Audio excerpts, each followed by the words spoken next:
Good day, beautiful people.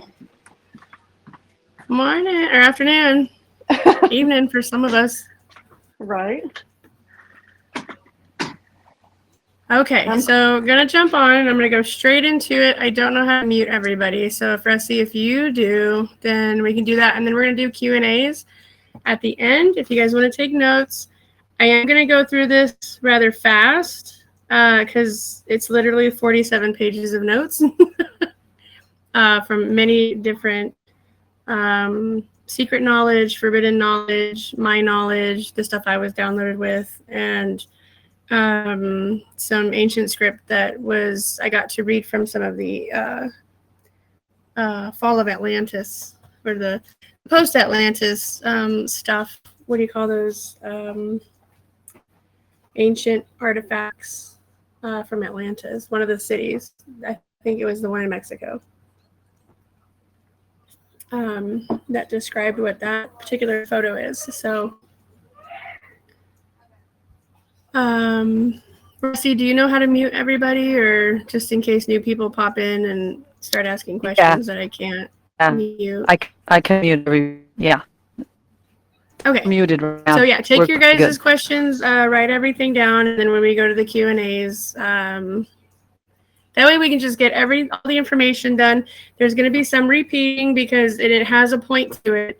This is part of the deprogramming and ascension. It's just like the programming, but we're deprogramming. So you guys can unlock these memories. I did post the picture of what we're talking about. If you guys want to go back to it and put it big on your screen, you can. Actually, I believe I printed mine out, but I could just do this one. Okay, so this is pretty much a map of inner Earth. As you can see, that it's a diagram of inner Earth. You have the northern entrance and the southern entrance. There's other pictures that I posted here that kind of describe it in different ways. This one is very particular, and I'm really glad that Marlene brought it up and asked what the figure 8 is. So I got permission from the heavens to talk about it. That's why I didn't want to be on my phone, because I didn't want my phone to get infiltrated and I go in and out. But Rusty, if you hear me rubber banding, please interrupt, and I'll try to see where I stopped or where I got rubber banded, but it shouldn't do it here.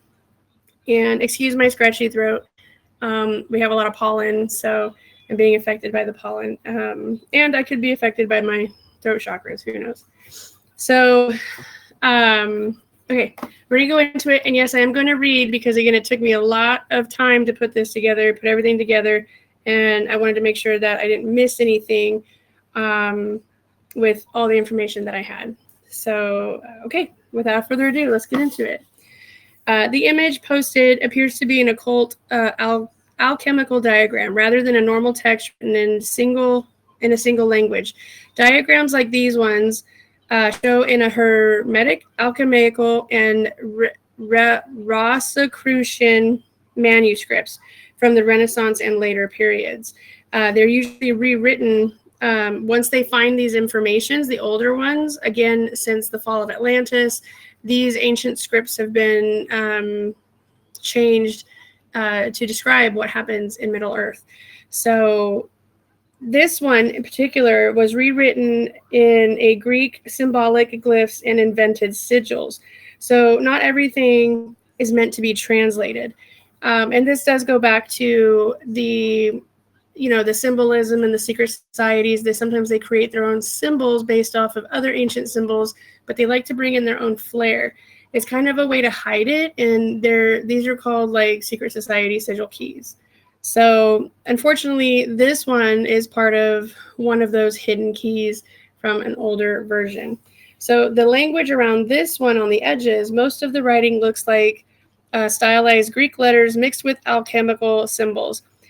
Some Paleo-Phoenician and Sumerian dialect, but again, they're calling this version of it symbols instead of actual language, because the symbols themselves don't make up words. So there was some type of script that somebody wrote when they were doing this picture that had a legend of what the symbols meant, because they changed them or they moved them around, kind of like different codings. Common things in this particular diagram, Greek words like some that are shown here, agape meaning love, pater meaning father. I don't know if I'm saying that right. But pater means father, etc., appear in similar mystical diagrams. Many characters are actually sigils, symbolic marks used in alchemy and magic rather than letters meant to be read normally. So some parts are readable Greek, but a lot of text is symbolic code rather than in sentences. What the whole diagram represents, the design is typically of alchemical cosmology charts. Common features, two large circles usually represents dual forces, spirits versus matter, sun versus moon, male versus female. Arrows flowing between them, the process of the transformation, the magnum opus in alchemy. Planetary style circles inside, references to astrology and the classical planets. The swastika-like symbols in old esoteric diagrams, they usually represent solar motion or cosmic cycles, not modern political meanings like communism. Again, the people who use these symbols were very high-level masters in the secret societies. But again, like everything else, like the all-seeing eye, the triangles and stuff like that, they want you to be afraid of them because they abuse them in order to control people and to elevate themselves only. So just remember, don't be afraid of these symbols. The elites wouldn't use them if they didn't have a proper meaning. So these diagrams, like this one, are basically maps of how the universe and the soul transforms according to Hermetic philosophy in our language of today. Again, it's been translated differently in each language depending on, quote unquote, who founded it, which we know that they already have it, but they like to change it in different languages using intelligent people and formulating their own esoteric stuff.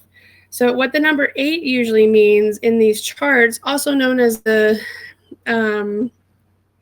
laying down infinity sign, is like a compass and a point in direction.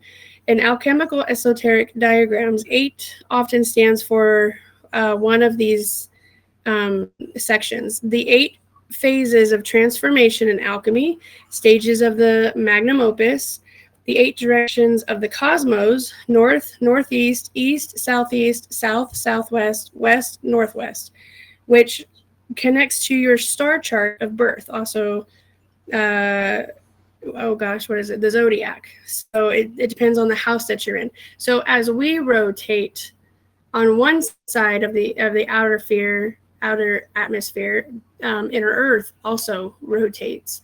So when your soul enters into either the northern or the southern gate, because it's uncertain which one is entrance and exit, or you can probably go through both. Again, it's not been shown in any historical documents that I could find that says entrance or exit.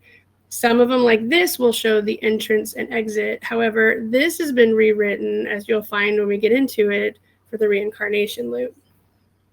But I digress. We'll go back to this.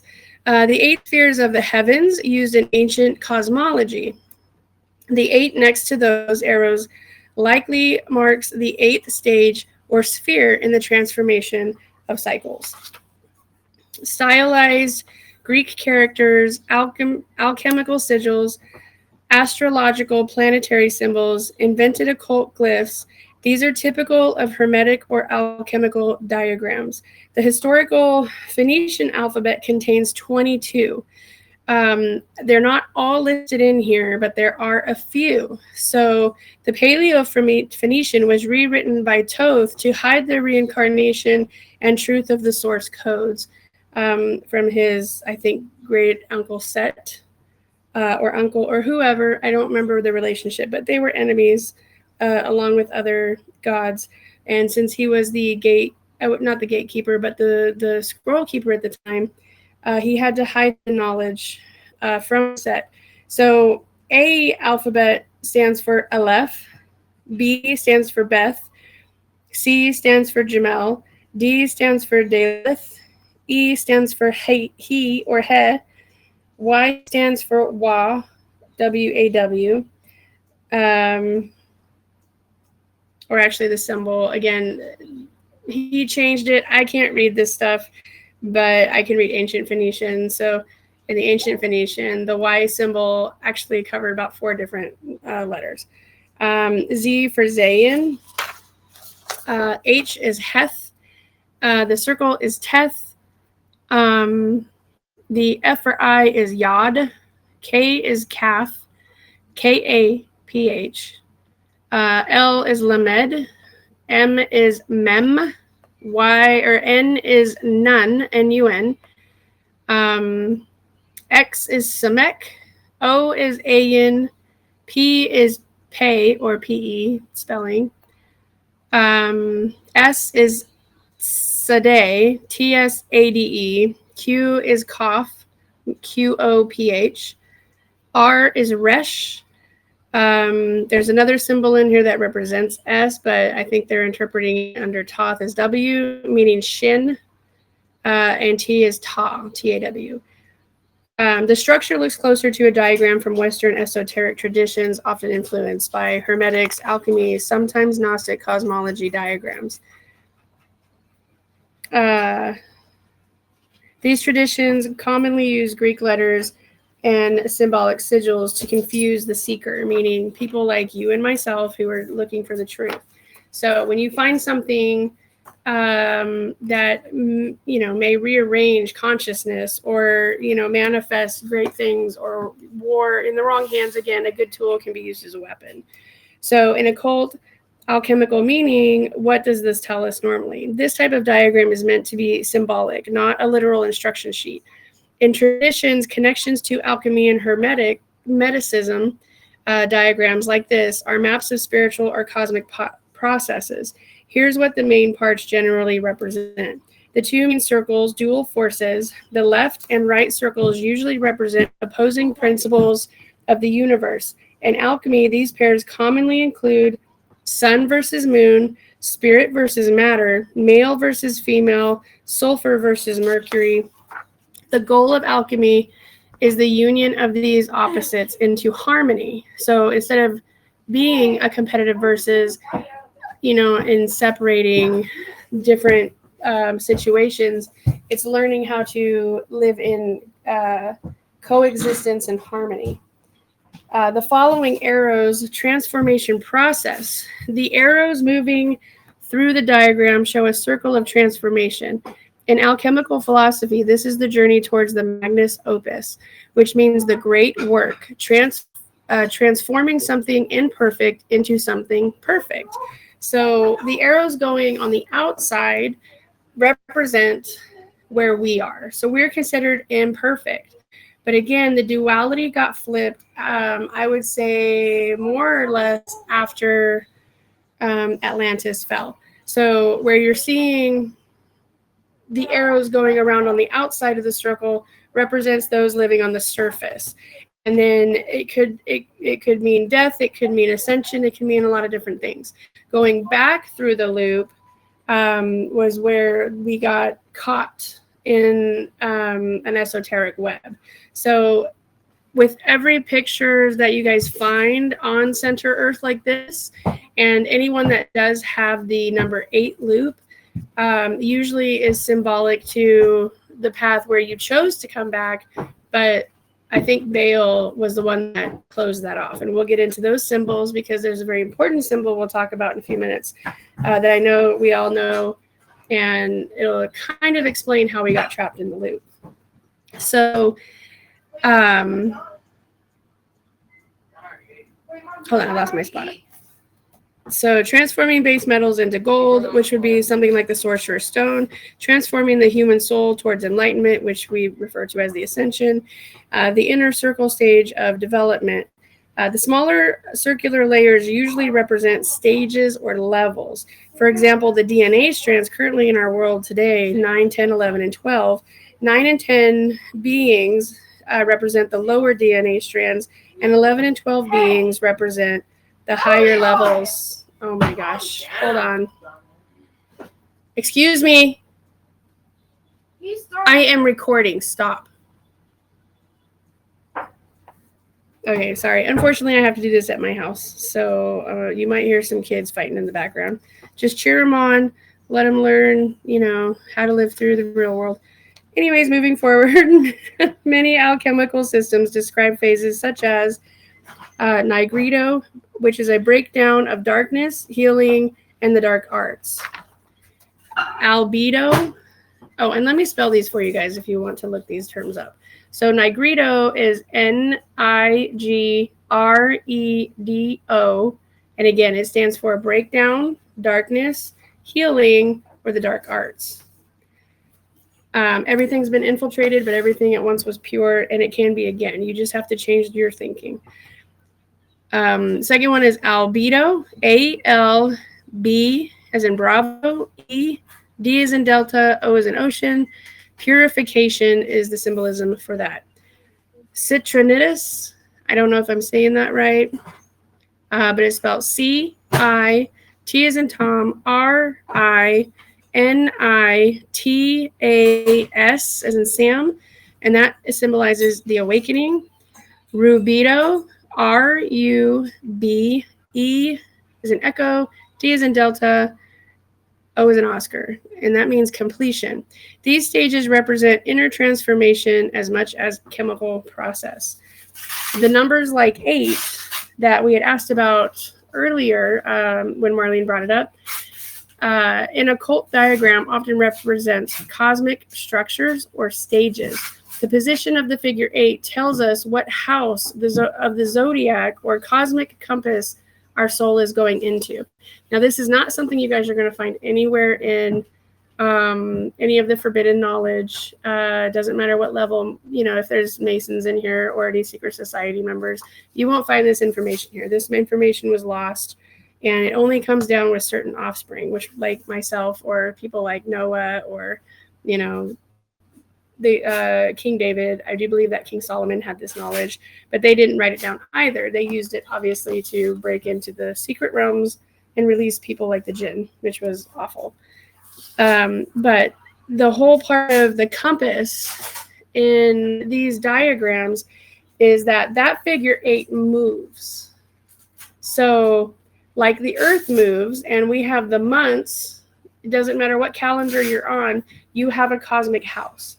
I come from the house of Cancer, which is symbolized as the celestial star that represents the crab. So in that time, this figure 8 was locked into that frequency. So I was born during that time under the late June. So moving forward. So that's how you get your cosmic house, if you will, or the zodiac house. The number 8 commonly symbolizes the 8 directions of the cosmos, the 8 phases of transformation, the 8 celestial spheres in ancient cosmology. So 8 usually marks a stage or level in any transformation cycle. So your physical, your consciousness, your spiritual, it doesn't matter. When you reach the 8 of all of your inner compass, outer compass, and cosmic compass. The central axis, the vertical line running through the center, acts like a cosmic spine or world axis. This is something that the angels, when the fall of the angels occurred some millions of years ago, they knocked the axis off, just like with our metal compass. If you use a compass that goes off of the grid of the planet, it's quite some degrees off in some areas, and others it's like only a few degrees off. If you use your phone, and I've talked about this before, you can go into your compass settings, go to setting, and turn on true north, and it will redilate your compass. Your car actually has the true compass on it. So this is in which you find your internal compass, you match it up with all of your ascension tools that you have, because everybody's on a different spiritual journey, right? So, and nobody's like where I'm at the current moment, not even the Illuminati. Since the reason I got beat a lot because I wouldn't give information. Anyways, but your journey, and this is why it's important to journal, because as you go, what you know now is not what you're going to know 8 months from now. So it's important to put all those pieces together. It's important to go back. And if you see a symbol in your mind, draw it, because it's a key that's been downloaded by your higher consciousness in order for you to figure out where you're at in your ascension. So again, moving forward, this is again a transformation in your individual cycle. This is not a whole planetary thing right now, because not everybody is going to ascend, and the others that are behind, it's going to be a gradual one, because something too fast doesn't end well, right? So the central axis, the vertical line running through the center, acts like a cosmic spine or world axis. The mystical systems this represents the connection between heaven and earth, spirit and matter, also referred to in our understanding as dust. So dust is celestial dust. I would say the one thing that we can see in this world as any kind of spiritual sense is the Morabora lights, the energy, what we call gas and all this other stuff. That's a cosmic dust. It's actually a refueling, a reamping. It should be all over our planet. However, the elites learned how to harvest it for their own benefit. But it's also what, creates stability in a planet and growth for all life on it and outside of it. Because we're not sitting in a void. We actually have a celestial atmosphere before you get to the void. So those particles and spiritual matter are very important, but again, the elites learned how to harvest it here, so therefore causing a lot of problems. In showing how opposing forces in the universe interact and cycles through stages until they become unified and perfected. In esoteric terms, it's basically a map of the transformation of the cosmos and the human soul, which again, the human soul is referred to sometimes as dust. The double excuse me, I feel like I'm losing my voice. Bear with me, everybody, I'm trying. The double circle layout and flowing currents in the image resembles diagrams used in some Gnostic cosmology traditions, and especially those connected to the Gnosticisms, and also refers to the infinite loop of reincarnation. Historically, these kinds of images weren't actually secret blueprints for power. They were symbolic teaching tools used by mystics and philosophers trying to explain how they believed the universe worked. What these diagrams were really for in traditions like alchemy and Hermeticism, scholars used complicated symbols because many people couldn't read Latin or Greek. Symbolic diagrams were memory maps for teachings because certain symbols trigger certain people. And if anybody has gone on my webpage, I wrote the workbooks for each planet and how they fell, before they fell, why they fell, and I actually put some of the planetary symbols in there.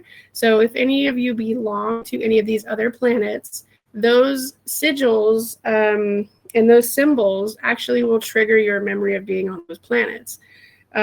So that was why I wrote them. It's again to help deprogram and for you guys to remember. Moving forward, some writers wanted to hide knowledge from casual readers, partly to avoid religious prosecution. So the diagram looks mysterious, but they were basically philosophical flowcharts. The angle people talk about in groups like Rosicrucian order. I'm not saying that right. Rosicrucian. Yeah, Rosicrucian order, Freemasonry, Hermetic Order of the Golden Dawn, later adopted alchemical symbolism, but what we're mostly teaching was moral philosophy, self-improvement, mystical interpretation of religion, symbolic cosmology, not always hidden political control at the time. Now, it did become that later, as you guys are seeing now. What the diagram is, simplified interpretation of what the chart is trying to show. The universe has opposing forces, light, dark, spirit, matter. These forces interact in cycles through transformation and balance. They return to unity. This concept comes from the idea as above, so below, from the Emerald Tablets, which was written by Thoth to hide the knowledge of the first mother from Set and other demon gods, also known as Thoth Amon, Amon, meaning the same patterns appear in the cosmos, nature, and in humans. Why the symbols look cryptic. Occult authors intentionally used astrology symbols, geometry, Greek letters, invented sigils.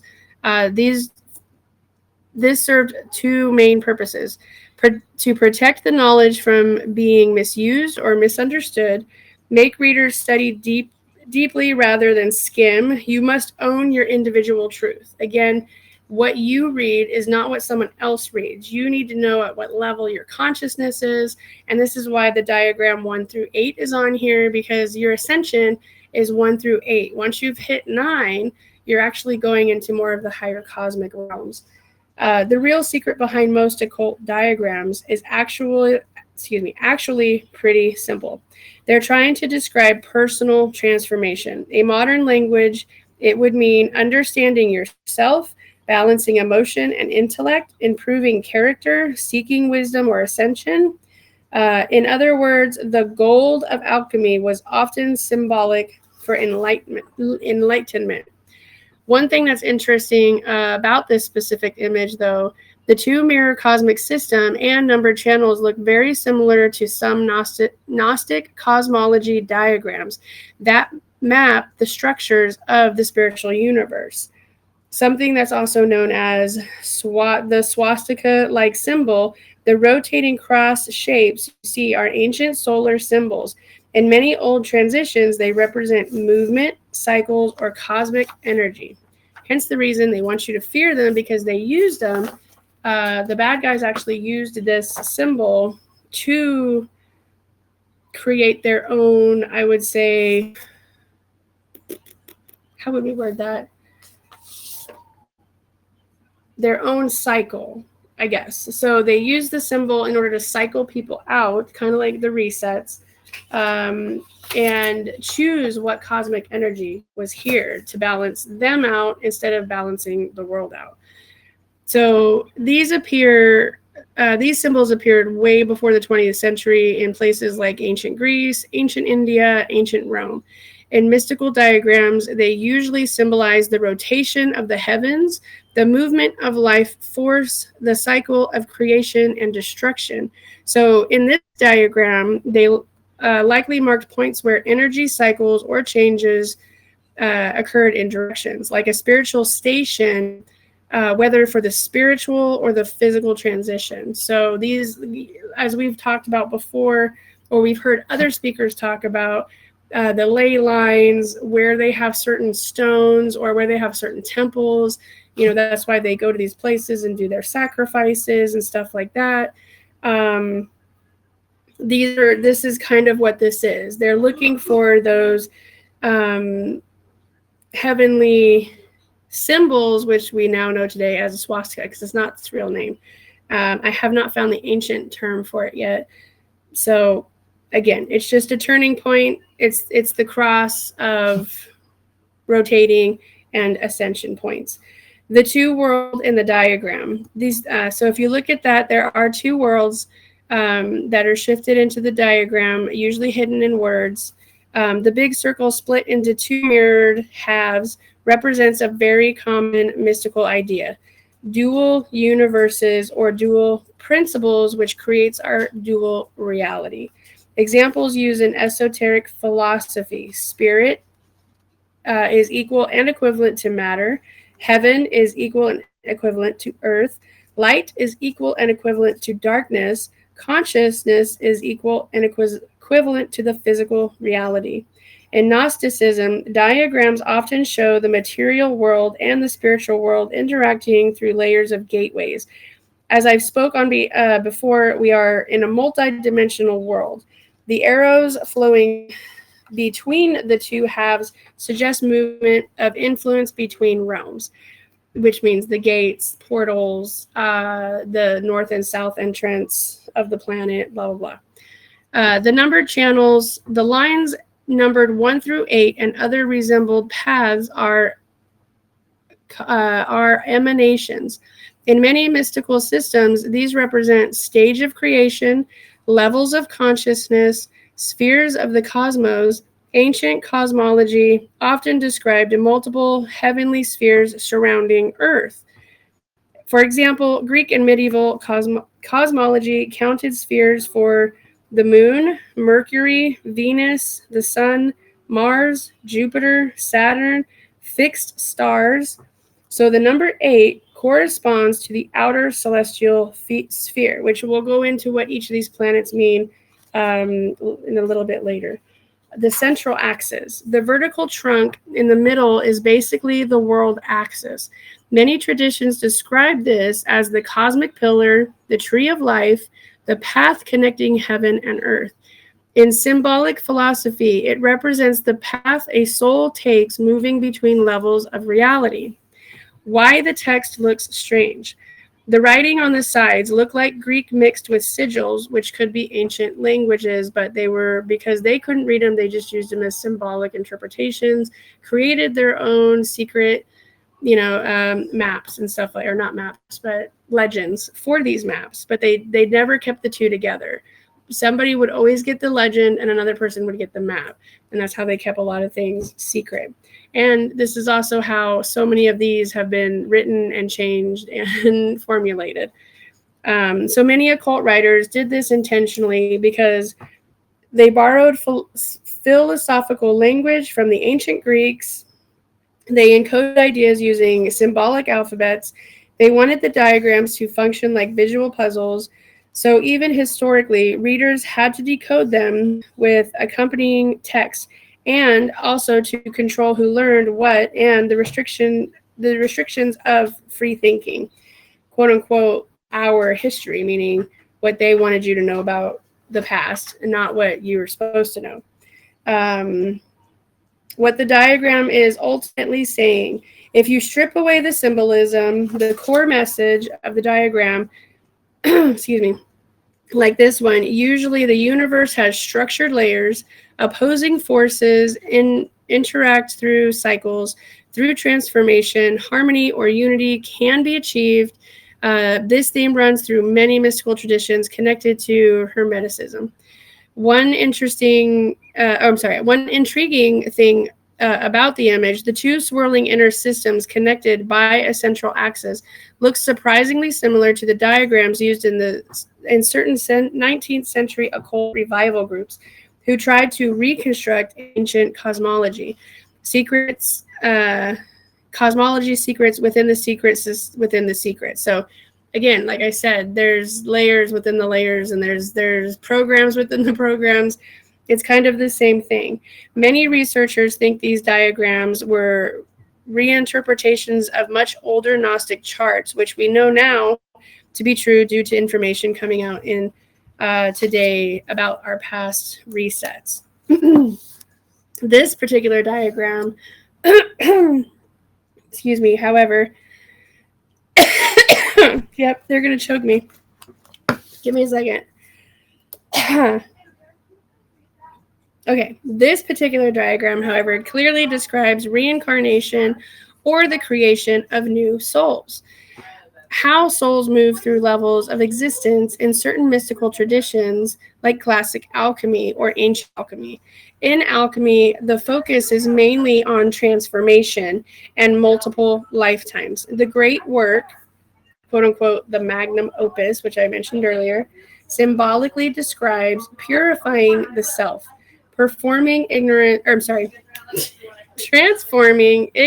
into wisdom,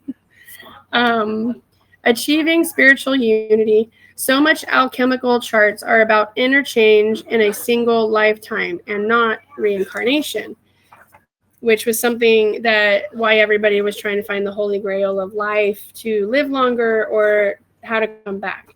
Gnostic cosmology souls moving through realms. However, diagrams with layered spheres and channels sometimes resemble cosmology from Gnosticism. In Gnostic thought, the material world is created by lower cosmic beings. Human souls come from a higher spiritual realm. After death, the soul travels upward through cosmic layers. Some text describes the soul passing through planetary spheres before returning to the divine realm. That's closer to a return journey than a reincarnation, which is what it was supposed to do before, obviously, the spiritual crystals got penetrated. This was also how it was originally created by, quote unquote, the first mother, the source codes. So regardless of what anybody's religion is, the father actually came after. It's like the chicken. Who came first, the chicken or the egg? So if the egg had to be floated down here, the egg had to be created from something, and the egg is usually found in the woman. So the representation of earth is the feminine. The masculine is the protector, and the son was the one to reincarnate how many ever offspring it needed. So I want to touch on something right here before we move on. I know you guys have seen some of it, and I'm not sure of the age groups here, but if anybody was anywhere in the 80s and the 90s, there was this particular symbol that went around, and there are some like YouTube and like social media things going around asking people, hey, have you seen this particular S symbol, which back in the day represented skaters or certain like skater gangs, I guess, or I don't know. It was kind of funny. But everybody in school during the 80s and 90s drew this particular symbol, and nobody knows where it started from. So the symbol itself was actually the original entrance and exit in the ancient scrolls that are no longer found. The 8 in this one is how Thoth actually closed the loop of the entrance to the S, the skater symbol. So you're literally skating through the cosmos. So you had the option to come down here and leave, or you could have the option to stay and do another contract. But again, to hide this information from Set, Thoth changed it, showing the infinite sign, trapping. I don't think he was intentionally the one that trapped everybody, but somebody after him used the technology during the time of the pharaohs. And this was, I think, the War of Horus, but it didn't, the trapping of the souls didn't come until his 18th great grandson, who is known as the god Ra. But before that guy, there was Ra was actually Re, R-E, not R-A. So between the father and the son, one of them figured out how to close that exit and trap everybody in the loop. So that's what the symbol was. The original symbol that was unlocking everybody in the 80s and the 90s was telling you that the door is open for your ascension. Those that didn't designate with that particular symbol were not going to ascend in this time. So if you guys ever drew it, if you saw it, if you were drawn to it, it was the original first mother symbol of freedom, I guess, how that would be. So moving on, reincarnation traditions. Actual reincarnation cycles are more clearly described in traditions like Hinduism and Buddhism. Both teach samsara. The repeating cycle of birth, death, and rebirth. Western alchemical diagrams usually don't show samsara style circles. Say that 3 times fast. Samsara style circles. This is where the elites move the information into what we call forbidden knowledge today. What the diagram implies symbolically, because the arrows numbered channels and layer spheres, some interpreters might read it as a map of the soul's descent into the material world and the ascent back toward the divine, which again it should have been, but then it got changed, like a spiritual journey or awakening. Food for thought. Some 19th century occult writers later reinterpreted old alchemical diagrams to claim they showed soul evolution across multiple lifetimes, even though that wasn't the original intention. But all good things do get corrupted. Looking especially at the number 8 path, In this diagram, the meaning usually depends on the symbolic system the author was using. Since the chart resembles Western esoteric cosmology, there are a few interpretations that fit best.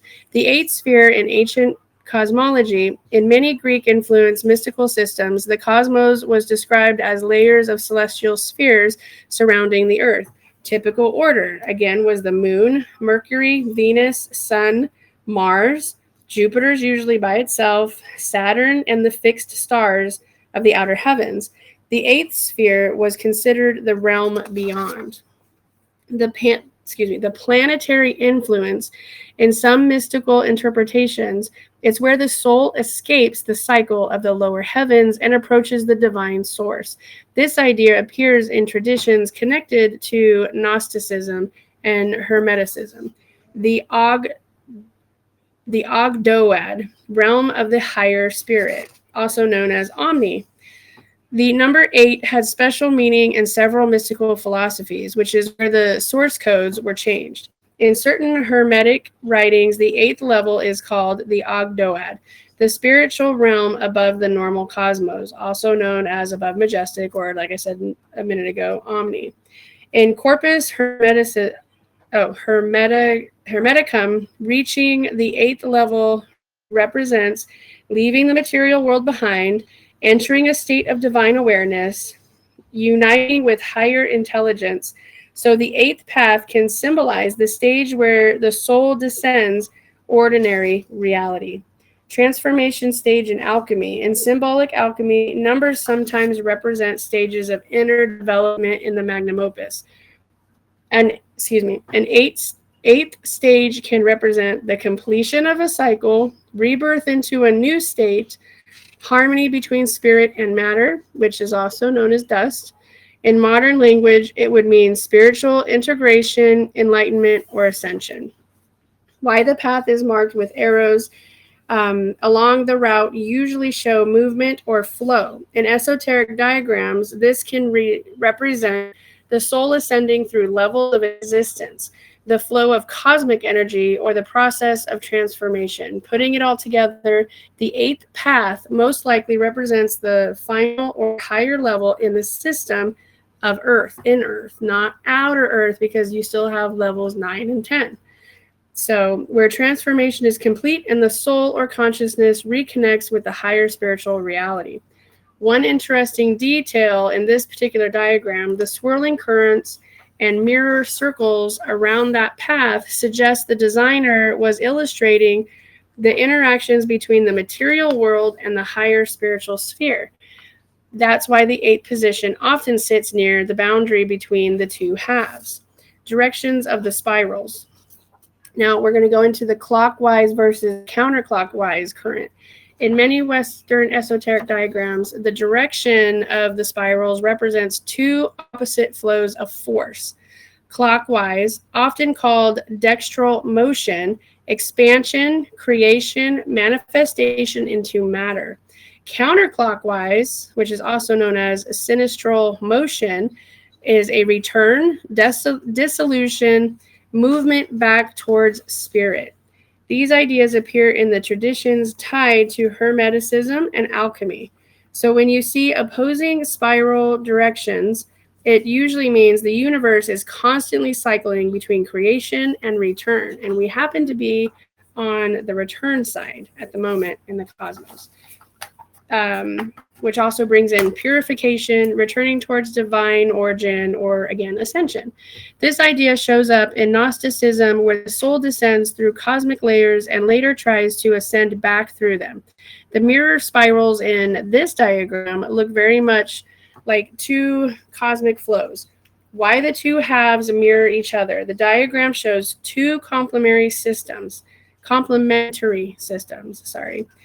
Left side, often interpreted as spiritual origin, higher realms. Right side, material manifestation, physical universe. The arrows and spirals indicate constant exchange between the two. In mystical philosophy, reality is seen as a loop rather than a straight line. Why the number 8 appears near that boundary. The number 8 often marks the threshold between the lower cosmos and the higher realm. In some Hermetic writings, reaching the eighth sphere means passing beyond the planetary system into a higher state described in the Corpus Hermeticum. So the number 8 path can symbolize crossing the cycle of nature into spiritual awareness.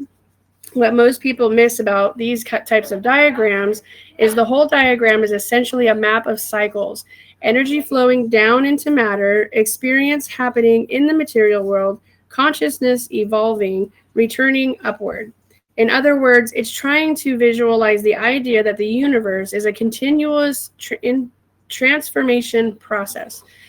One thing that makes this specific image unusual, the double vortex structure and numbered pathways resemble diagrams used by 19th century occult revival groups. But the the layout also looks a lot like much older Gnostic cosmology maps. So again, you're not going to find many maps like this one that has the configure 8. They're going to show you like where the islands and the inside of the actual planetary looks like. Historians think those later groups were trying to reconstruct lost ancient diagrams or changing the original maps to match the beings of the earth on that time, or to find a way to control the consciousness and life itself. What things really interesting about this particular image, the most, they're going to choke me, researchers miss. Sorry, give me a minute. They're like, nope, we're not talking about it. Okay, sorry, I had to get a drink. One really interesting interpretation that some historians and esoteric scholars point out is that diagrams might not only describe the cosmos, but also a model of the human mind or consciousness, since again, we mock everything around us. And since we are literally floating in the cosmos, wouldn't there be like floating consciousness? This idea comes from the Hermetic principle, often summarized as above, so below. That phrase appears in the Emerald Tablets, a foundation text for Hermeticism and alchemy. The idea in that the structure of the universe mirrors the structure of the human being and creation. The two circles as two minds, some interpreters see the two large circles not just as cosmic realms, but as two parts of consciousness. Upper, subtle mind, which means intuition, higher awareness. Lower, material mind is senses, emotions, physical perception, meaning that's why they can't see what you're talking about if you're on the ascension path. They can only see what can physically be produced. The arrows between them would represent information flowing between levels of awareness. The spirals as thought or energy flow. The spiral movement can be read as cycles of perception and reaction. Experience enters through the senses. The mind processes it. Awareness evolves or transforms it. So those on an ascension path will evolve the concept of your personal experience throughout whatever journey you're on here. First time, 100th time, it doesn't matter. Your evolution is what it is. If you're here for the first time, you may be here for 100 more times, or on one of the other, 1,000 new worlds. Because I'm pretty sure we're done with this as being the reincarnation. So, and then the transformers is the one that take the message and try to put basic logic. And that's where you hear a lot of people say, oh, well, the vaccine, we need the vaccine because of all the stuff going on, but they can't compartmentalize that a lot of these diseases were caused by the government, right? So that's kind of how that works. This circulation resembles how mystics described consciousness refining itself through experience. The number 8th path in this interpretation, if the diagram is describing consciousness rather than astronomy, the 8th path could represent the stage where awareness integrates everything it has experienced, alchemy versus science. In many mystical traditions, the number 8 symbolizes transcendence or renewal after completion of a cycle. So the 8th path could mean, for some or many, the point where ordinary awareness shifts into higher insight, a state where the mind recognizes its connection to the larger cosmos. Why the diagram looks like a circuit in many alchemical charts were designed like closed loops since the fall of Atlantis. That's because they believed transformation happened through repeated cycles, hence the reincarnation as opposed to the S symbol we spoke about earlier of experience. Like you came here to experience it once, and if you didn't like it or you wanted to, try again, you could, but if you didn't like it, you could leave. Now we're all trapped down here because of the stuff that everybody's done. So moving on, experience, reflection, refinement, new awareness. This was the psychological meaning behind the Magnus Opus. So the hidden insight some researchers talk about, the diagram might simultaneously represent the structure of the universe, the journey of the soul, and the evolution of human consciousness, all using the same symbolic map. The more curious thing of the diagram, mirrored vortex layouts look very similar to some obscure cosmology diagrams discussed in studies of Gnosticism. A few of those diagrams also connect specific numbers like 7 and 8, the stages of spiritual awakening. There's a theory that this diagram encoded a map of the soul entering the body or reincarnation or a soul trap or trapping of the soul. However you want to see that. Here's the soul entering the body. This is kind of like the breakdown of it. Interpretation that some historians and esoteric researchers apply to diagrams like this one. This reading isn't universally agreed on, but it's a well-known symbolic interpretation in studies of Western mysticism. The upper realm, origin of the soul, in several mystical systems influenced by Gnosticism and Hermeticism, the soul is believed to originate in a higher spiritual realm. In diagrams, the upper or outer region represents the divine source. This is the realm of pure consciousness. The arrows beginning symbolize the initial descent of spirit into the material universe. Passing through the cosmic layers, ancient cosmology describes the universe as layered spheres. In a typical sequence, the divine or spiritual realm, fixed stars, planetary spheres, earth material world. And these are the different stages. So if people are very earthly and material-like, they're not ready for ascension. Planetary spheres means you're staring at the stars and you're trying to connect the dots, the planets, and you're trying to find everything you can on the planets. Fixed stars are situations in the mind where you belong somewhere because those stars are so far away out of our reach. This is where a lot of the other universes start to come in, and you realize, holy shit, each star is a universe, right?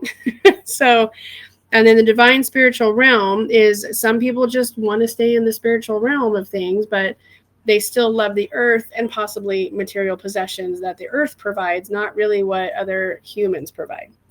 Symbolically, this means the soul acquires personality traits, emotions, physical embodiment, and the numbered channels in the diagram may represent these stages of descent or entrapment. The point of incarnation in this interpretation, the center or lowest section of the diagram marks the point where the soul enters physical life. The stage corresponds to birth embodiment, the beginning of human experience. The crossing arrows around this region often represent the mixing of spirit and matter. Life as transformation cycles. Once incarnated, mystical philosophy says the soul undergoes experiences that refine it. This is where alchemy symbolism appears. The human journey becomes the Magnus Opus, transforming raw experience into wisdom. So the diagram loops and cycles can symbolize learning through life events.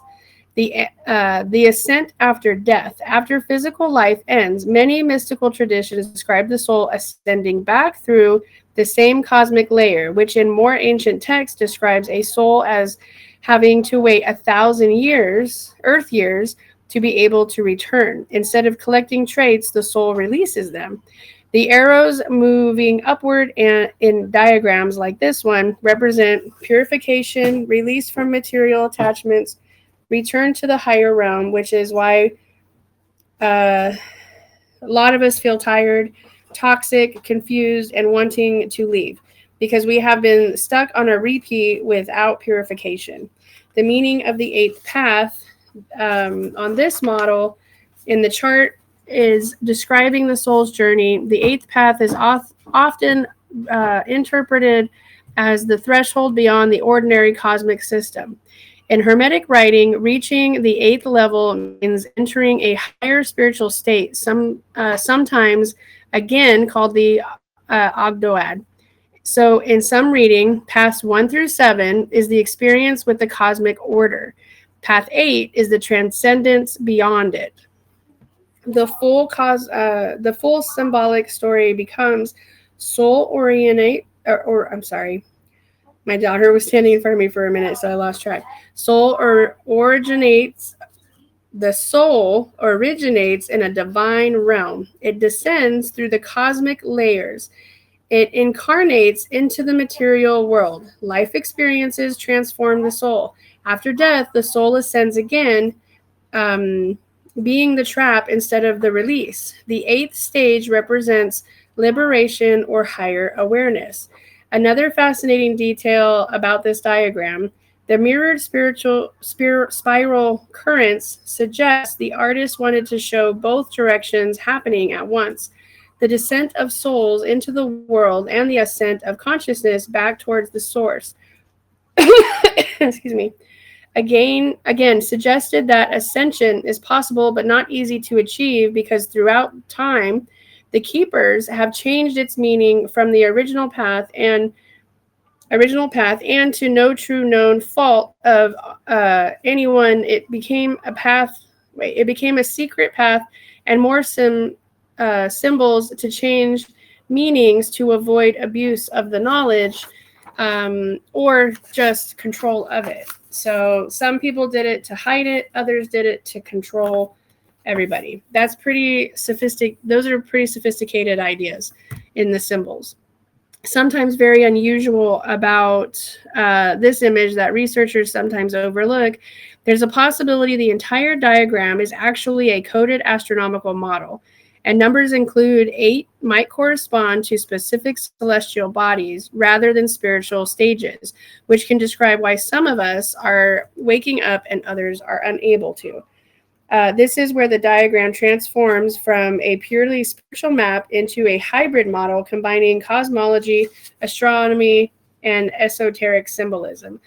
Why researchers sometimes miss this, most analysis treat diagrams like this as either alchemical charts symbolizing transformation of the soul or matter, or Gnostic cosmology maps showing layers of the universe and the soul's journey.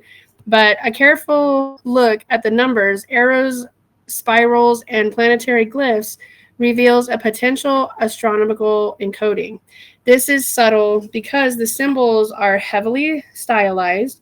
Esoteric authors often mix Greek letters, again, astrological glyphs, and invented sigils.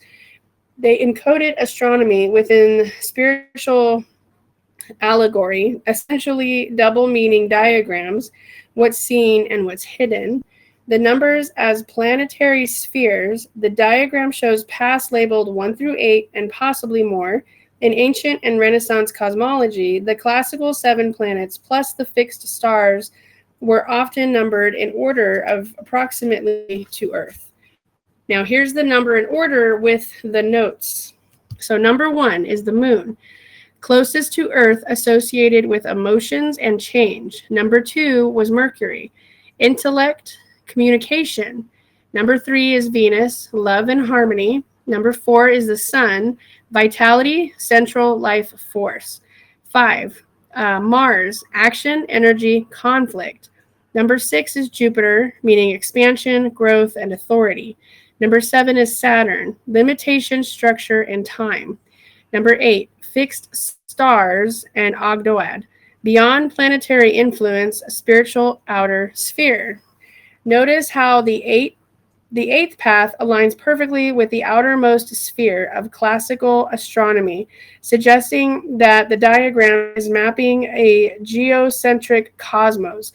the universe as Renaissance or medieval scholars would have seen it in their day. The spiral and arrows as orbital or energetic motion, the clockwise spirals could represent directions, planets moving in their natural orbits. The counterclockwise spirals could represent retrograde motion, a concept closely tracked by medieval astrologers. This would make the diagram both symbolic and observational. Outward arrows, planets influencing Earth. Inward arrows were celestial forces returning or reflecting back. To the mirrored vortices aren't just spiritual, they encode the apparent motions of the heavens. The central axis as the Earth. Many geocentric cosmologies use a central vertical axis to represent the Earth. In this diagram, the axis the axis is the pivot around which all spheres and spirals rotate. The lower part of the diagram corresponds to the material plane, which is Earth, while the upper spiral arcs correspond to the heavenly influence. This reinforces the idea that the diagram is a cosmos map coded into mystical language. Dual meanings, spirals, and astronomical. Here's the genius of this diagram, like this. Spiral reading, the numbers and spirals show the soul's journey through realms. Astronomical reading, the same numbers correspond to planetary spheres, fixed stars, and celestial cycles. So the eighth path isn't just a mystical threshold, it also represents the outermost celestial sphere.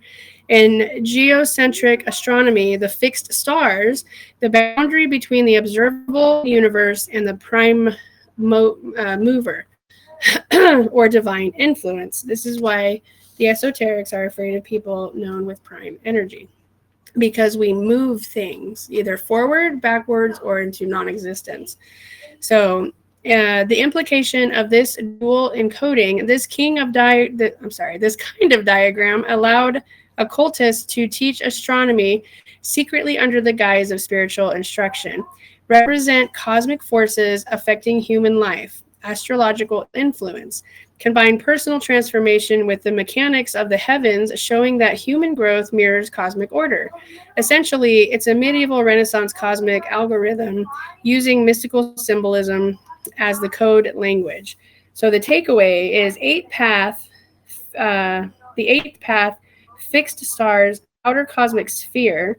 The other numbers, 1 through 7, are classical planets in order from Earth. The spirals and arrows orbit motion of energy and influence. The central axis, Earth or material plane. The mirrored circles means dual flows of energy, matter, and spirit. So the diagram is both a spiritual map and a coded astronomical model. The cosmos and the consciousness folded into the same diagram. So step by step, decoding of this diagram. Now so this is kind of like, what I want to do here is I want you to break into your imagination, using your imagination or cosmic consciousness, however you guys do that, because some people know that they're connected, others don't, so they believe it's their imagination. And follow along as best you can to feel and see and remember in your own mind. Again, we are all on different paths. Nobody's going to see the same thing. Some of us interpret things similarly, but we've all been on very many journeys. So I want to kind of walk through what this diagram might look like in your consciousness. So you can draw a similar map, but instead of using secret symbols, use the language that you know. You know what I mean? Put it down in your words, because this is your journey from inner earth to the higher planes where we're at now, the surface plane. And just, it might help you unlock yourself. So here we go. I'm not like one of those mystical speakers. This might be easier if I had one of those, but I don't. So I'll walk you through what this decodes. Astronomical spiritual diagram actually looks like in your consciousness, step by step, in plain terms. Think of it as a map of the cosmos and consciousness combined. The central axis, picture a vertical line running down the center. This is Earth, the material plane. Everything else rotates or spirals around this axis. It represents the grounding point where the spiritual and cosmic forces meet the physical world. The numbered paths in your consciousness, 1 through 8, the circles or layers surrounding the axis correspond to celestial spheres, ordered from nearest to the farthest from Earth.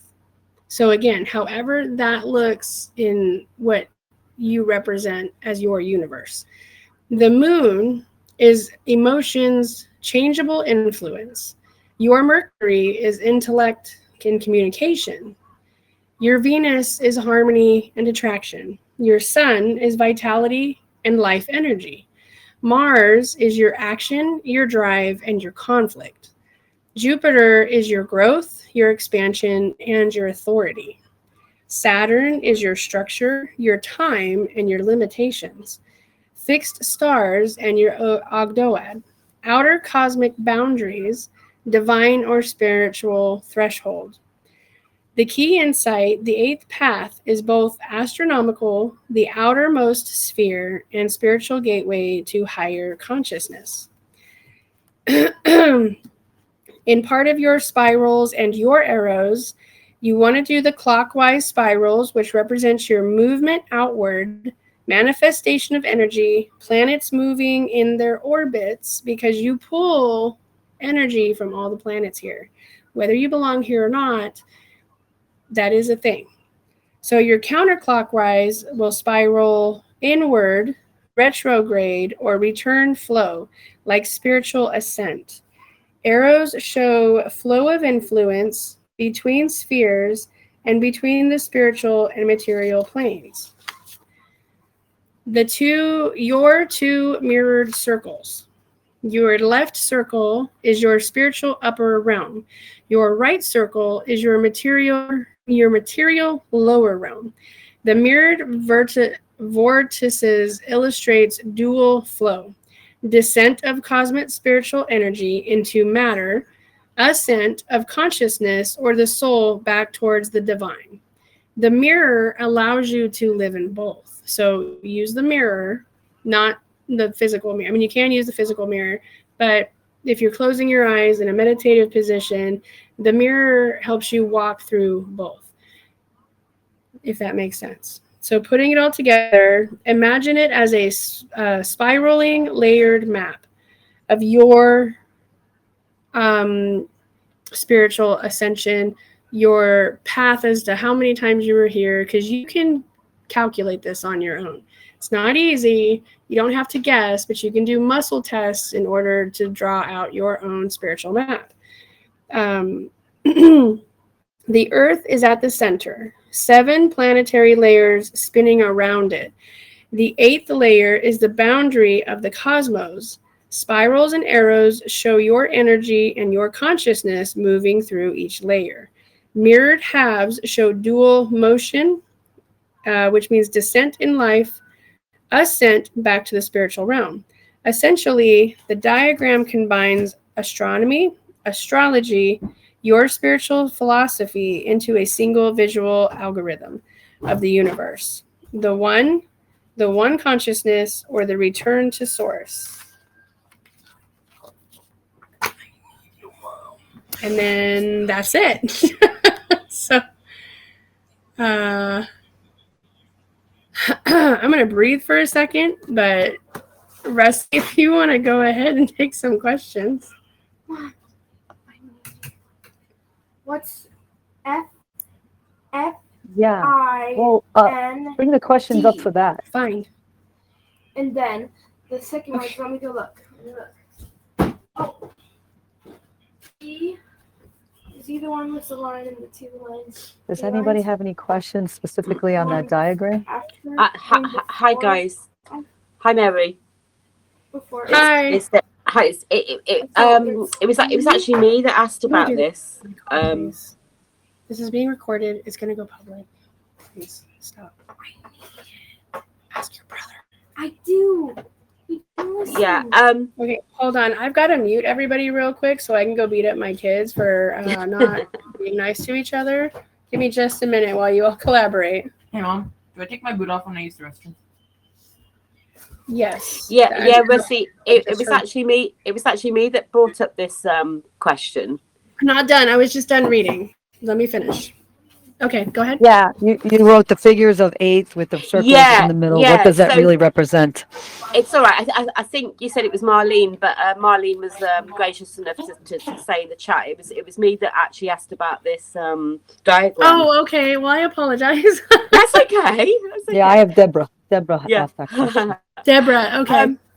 It's really, really resonated with me, and I think there's no mistake why I actually honed in on it.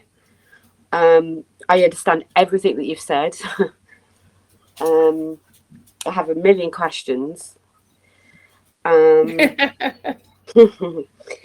I'm going to let other people go first. But yeah, I've got, I've totally. I think I can add some value, but I'll let others go first. Thanks.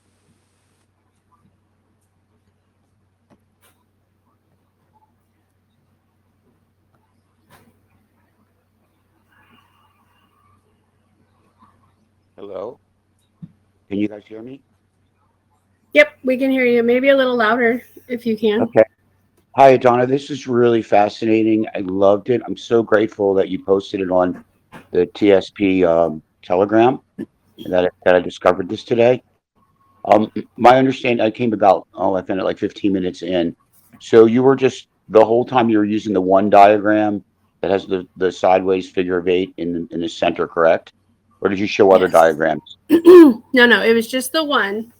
But Okay. it describes many because you're not going to find other diagrams that have either the infinite loop or the what we would call as the Okay. stator loop.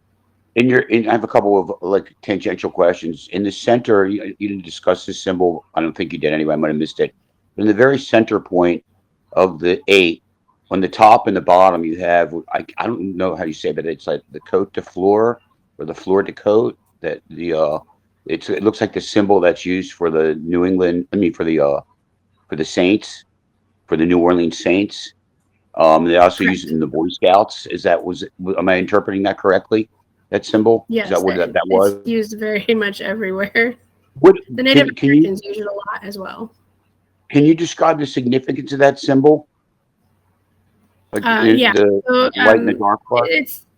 It just means it's a culture that has been enlightened between like the physical and the natural realm. So as humanity likes to say that we're on the higher part of the food chain, but that's only in areas in which you live with other beings.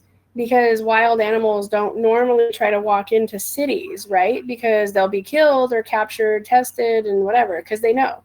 But if you walk out into their realm, you're not in balance with them.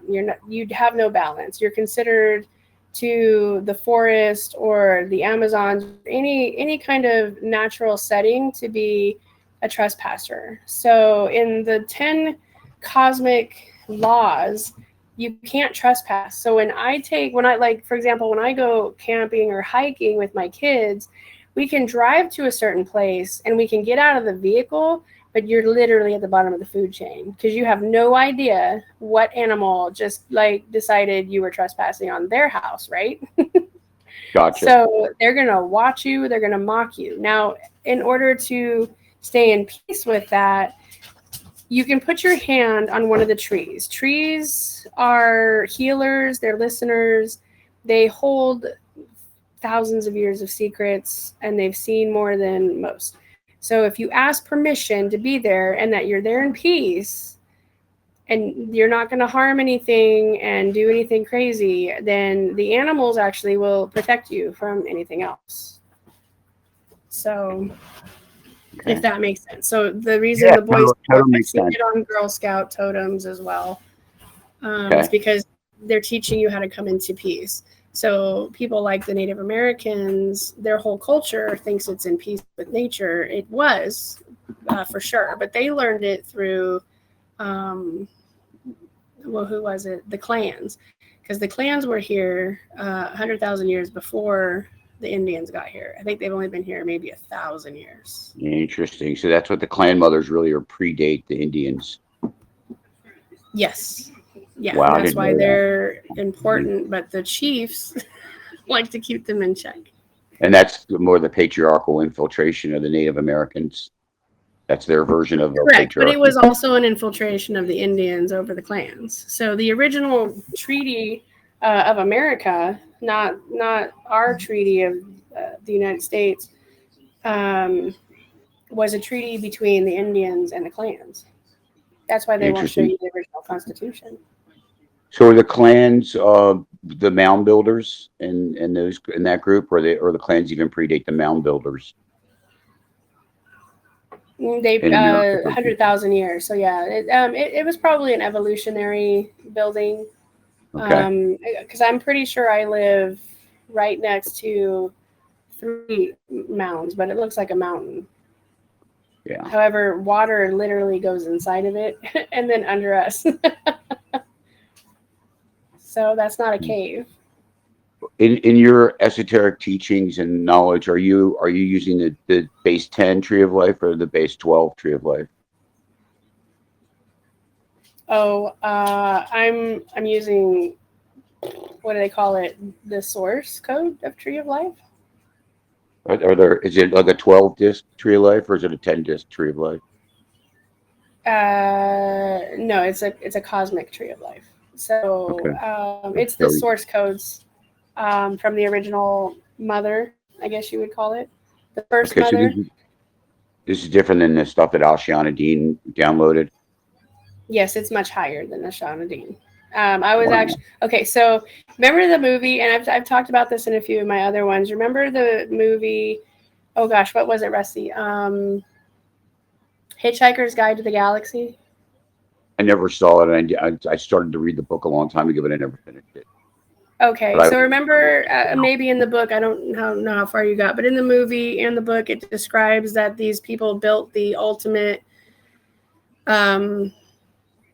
AI robot to tell them the question about the ultimate question of life and why we're here, right? So, and the computer came back and said, "Oh yeah, I've thought long and hard about it. It's the number 42."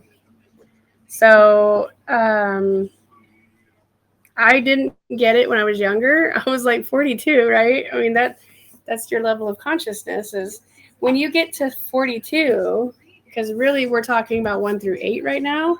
But when you get to 42, you find the answer to why you're here and what your purpose is.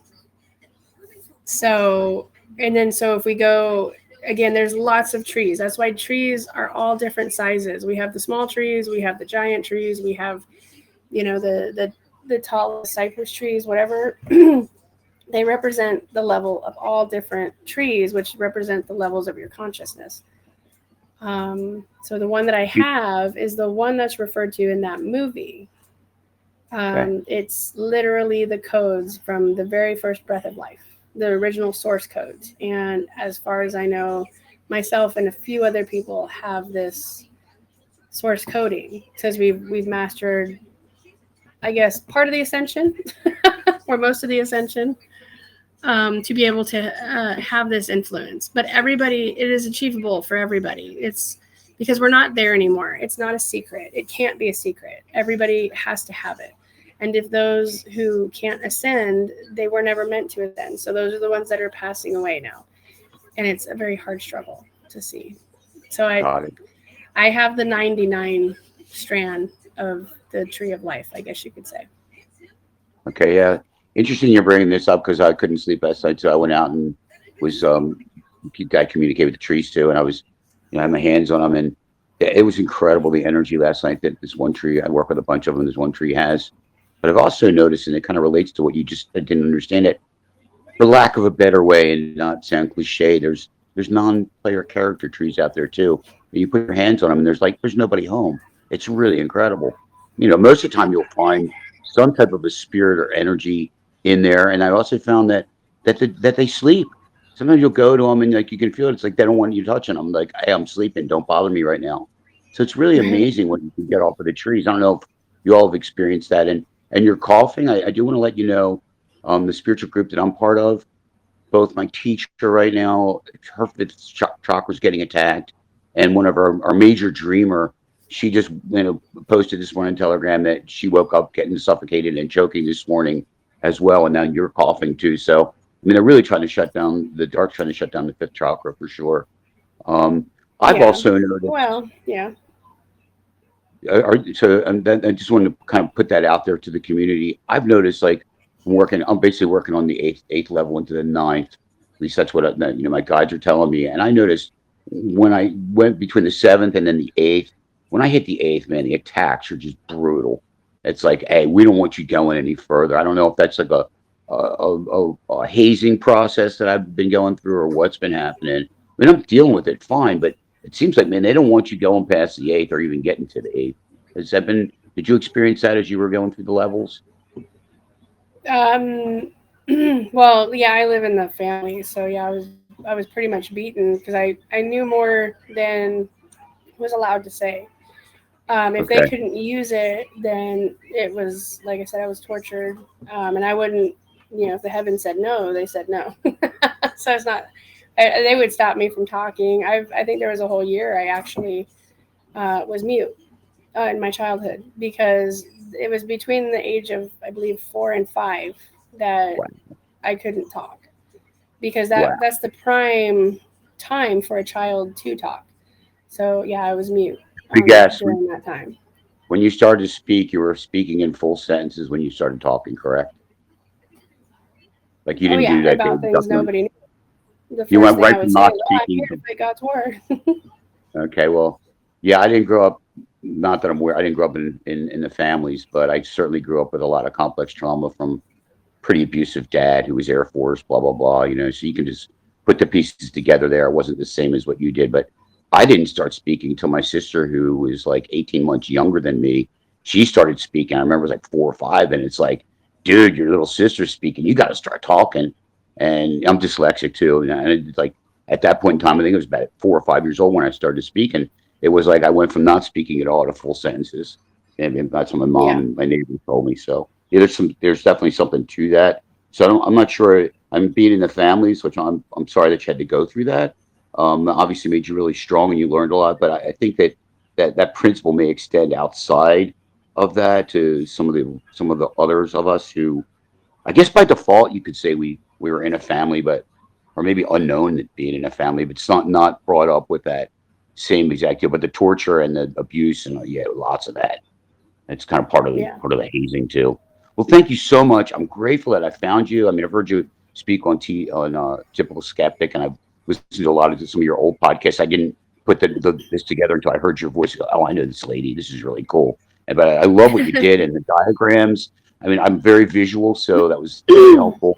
I picked up probably about half of what you were saying today. A lot of it went over my head. Oh, I know what I wanted to say. It seems like, and I call it the swastika too, but it seems like the two different versions, the one on the light, the one on the dark, those are like reverse rotations. One's a clockwise, one's a counterclockwise.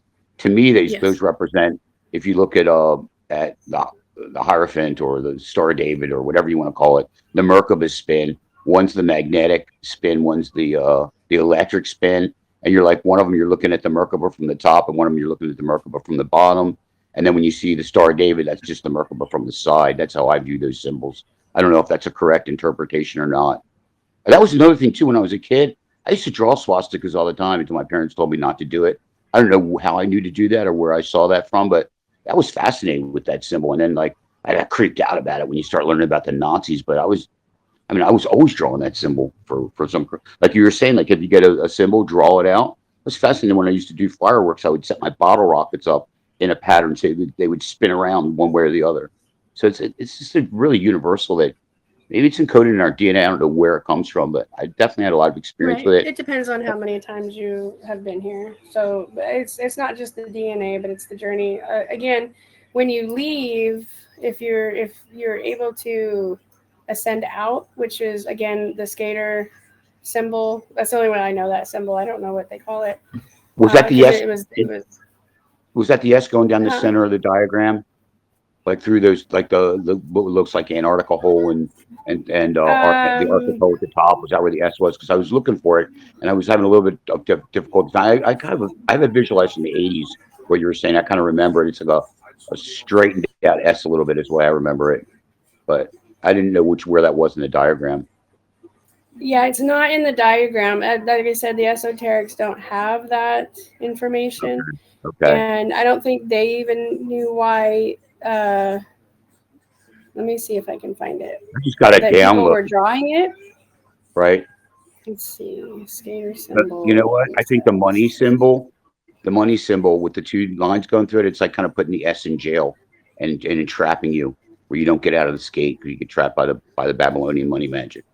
Does that make sense? Right. Yeah. So I'm going to put this symbol in. I found it on my phone. So that way, those that don't know or are having a hard time remembering, you can see it. And again, I just found this one offline. So not. I thought it was all black, but apparently it's red and black. Well, I am so grateful for what you're doing. I really appreciate being able to absorb some of this information. I'm going to hand the mic back and shut up. But have a great day, everybody, and enjoy the weekend. Well, thanks, Eric, for your questions. Thank you. So I missed that part. Maybe I heard some of it. How you guys doing?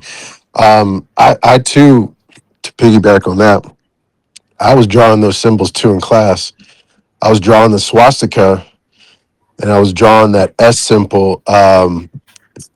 The skater brand you were thinking of was Jinko, by the way, Mary.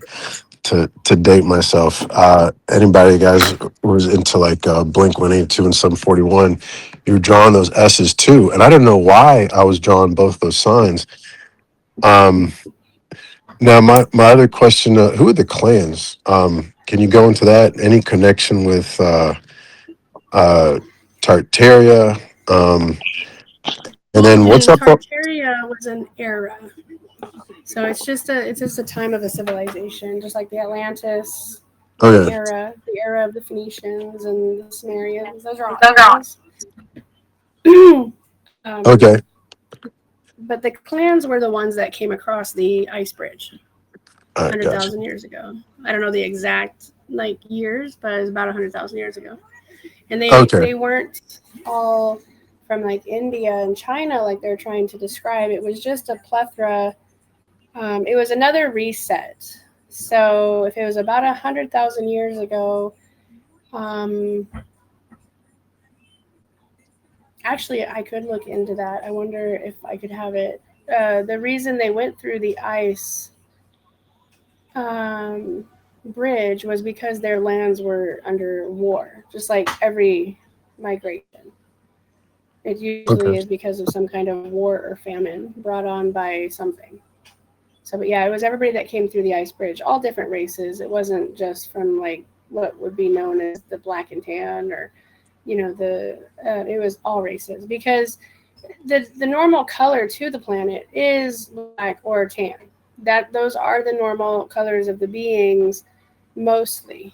However, during times of war or unsettlement or change, the white color is burst through all races because this is the signs that the heavens give you or your creators, whatever, to symbolize change is coming. And if you don't merge with the change, you will perish in whatever the reset looks like. So, So the albinos are the most connected. all right, and then here's another question. For some of us who are meditating, we pray. Some of us have probably seen that golden ball above us, and then some of us have probably seen our Merkabahs. And then some of us are probably in touch with angels, or our angels. Some of us consider ourselves earth angels. I know I do, warrior angel. So what do we do with this information? For instance, start with the swastika. Because that's hidden, and it's from what you said, it sounds like this is hidden knowledge that we're being drawn to help us remember, but also unlock technology that's within us that it's like we've been kept from it by way of fear, shame, guilt. And now, because of the consciousness arising, we're like, okay, there's something here. So can you expound upon that? So the swastika was a symbol of peace before Hitler, because Hitler was educated over here, and he was very fascinated with art, which he found the swastika in the Native American art, a lot of, and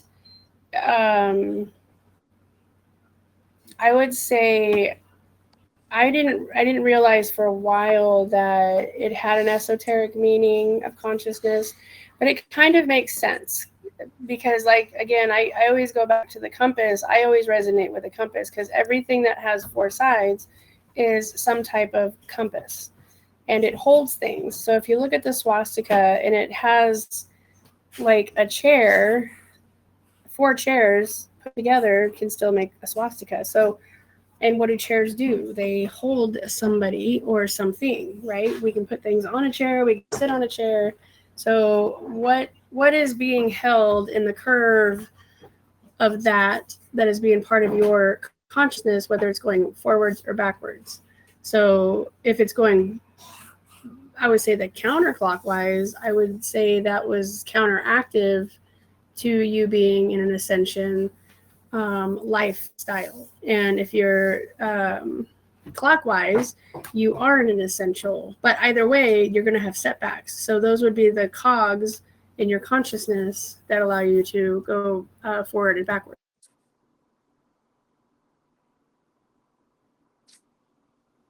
Nice. Thank you. Hi, Mary. There was yeah, just literally before we jumped on, I just put a couple of prompts for me to ask some questions in the chat, but they're quite good actually. Because first one was, I'll just read them out. So I just had thoughts come into my head. So I wrote Taurus field, 2003, 2012, left and right brain, the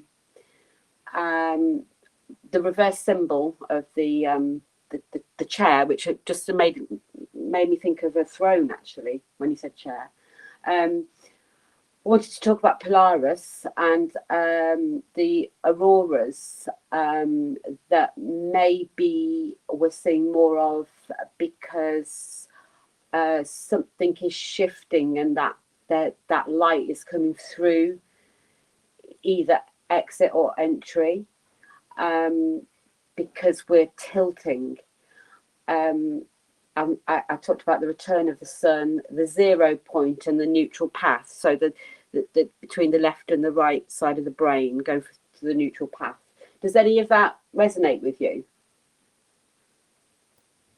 Yes, because this map kind of looks like your brain, right? So the right and left brain, and then the two eyes of consciousness, the two levels. And you see the lines going in and out or in to the one eye and looping around, but then you see the other one's clear. So again, you have a lot of stuff coming in to what would interpret the right side. So your right side is your information. And then your left side is where you, I guess, how would you describe that? You would, sort out what you have brought in. So in a clearer way for you to see. So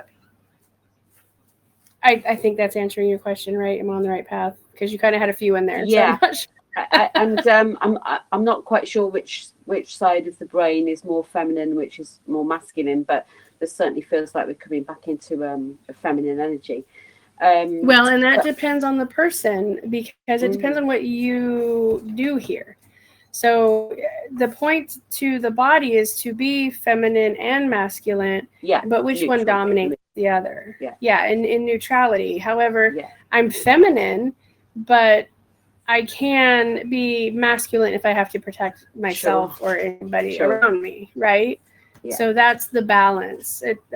We grew up, some of us grew up as what we call tomboys over here, or, girls wanting to be boy complex, whatever, but not what we're seeing today with the transgender stuff. That's just weird. So on But- there, I can see a 2003 and to 2012 on the left hand side. Is that right? On the picture, Mm. It looks Yeah, like I was going to ask that too because I didn't know if it was 2012 or 2018, but yeah. yeah, I was wondering if you could explain some of those, like that kind of writing, because that kind of stood out to me too, where I saw the numbers to the left. It's all the way in the left corner. so those could be prophetic, like timelines, because I do know that 2012 and 2018 were very symbolic years of change. 2012 represents the end of freedom. 2018 represents the bankruptcy of hope. Yeah, it looks to me like oh, I it says see. 2003 to 2003 and 2012. 2019. Yeah, and then another question was, you mentioned King Solomon. Yes. And so good guy, bad guy? Well, he was chosen, so I guess we could all, become bad if we needed to. Yeah, because that ties in with so the reason I asked about this image was because it immediately reminded me of the Connecting Consciousness logo, which Simon Parks runs. Yeah. Wait, Simon Parks does what? Simon Parks, who's got Connecting Consciousness. Yes. That is literally his logo. That image. Right. And I haven't seen him in a while, but yes, I remember now. I put it in the chat. And I got a very strong sense that Simon is Solomon. Reincarnated? Yeah, because he's very connected, and he refers to the RV, the revaluation, as Solomon's gold. I do know that the esoterics claim Solomon as equal as they claim Ra. I would say for those guys, those are their earthly deities of power. I do know that Simon was chosen to change things, and he took a wrong turn. Yeah, because when you join Connecting Consciousness, you have to click on that center of that logo. Okay. Mm-hmm. I never joined it, so no, but it's just I've got quite a lot I can explain about my experience with that group, but the reason I've always kept a close eye on it is very pro Trump and the RV and everything that's happening. So I just wanted to get an angle on whether what you thought, but don't really want to get personal with people. So, everyone's different. if I had to describe this particular image as what the esoteric groups think is still happening, some of them have come to the reality that it's not. Like, there. Okay, so in with the Infinite 8 here, that there's a certain energy on the planet, the first mother energy, the original source coding, it has returned. So in either 2021 or 2022, the rewriting of Thoth's version, because again, these guys were considered godchildren, so they had the ability of manifestation powers if they thought it happened. So, and he was not limited to the 3D. So he was able to come in and out of realms until Set cut those realms off. So I think it was through, who was the somebody had cut the gates off, but another person allowed him to pass through the gates of hell, because that was the only gate not cut off, into Middle Earth. And then he changed the sequence because he didn't want to die. Gods are afraid of dying because when they're born with immortality, life is literally all they care about. They don't understand that you can experience something else. So death to them was very frightening. So if he died here in his flesh body, then he would go out, because they were very high level spiritual dust beings, if you will. So he went in and changed that from the S symbol to the 8th symbol, which is kind of a lower frequency. And he was powerful enough to do it because he had the all mind.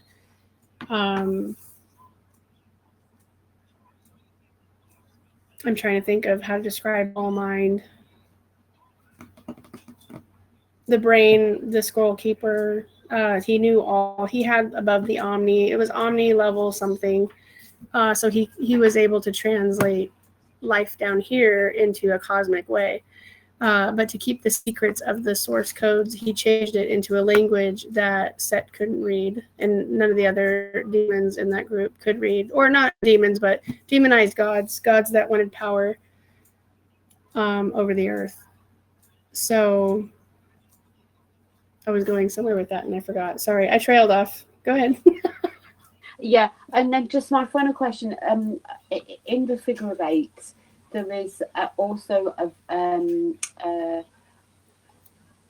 line that is going across. It's almost pointing up to the aperture at the top. Is that something to do with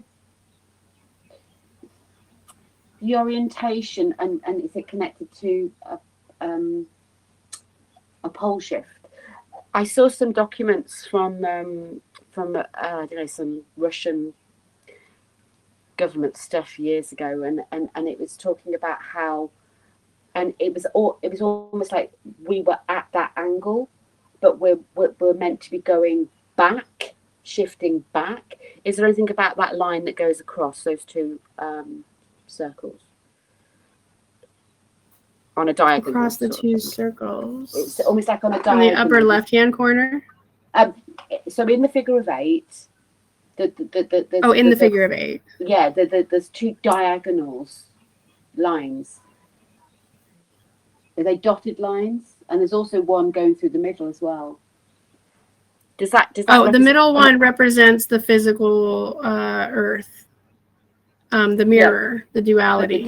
And then and the other ones, the translucent lines, are the level of awareness, like as it was described, your material on the right hand side from what I'm seeing is the material, and then on the left hand is the ascension.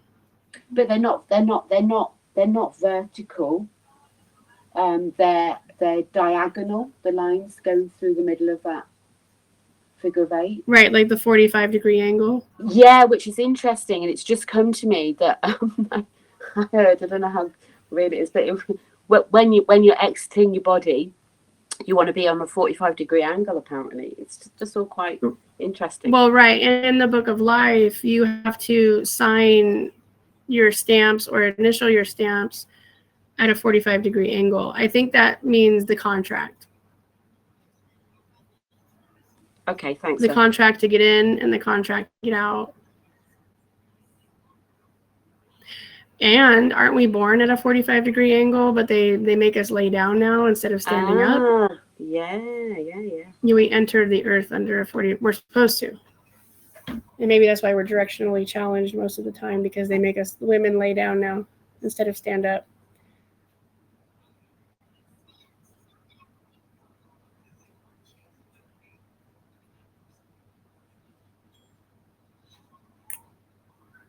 So I can look and see if I can find the 45-degree angle in the Forbidden Knowledge and see if we can press on that more, but yeah, I think that involves the contracts made and the contracts to exit. I'm sorry?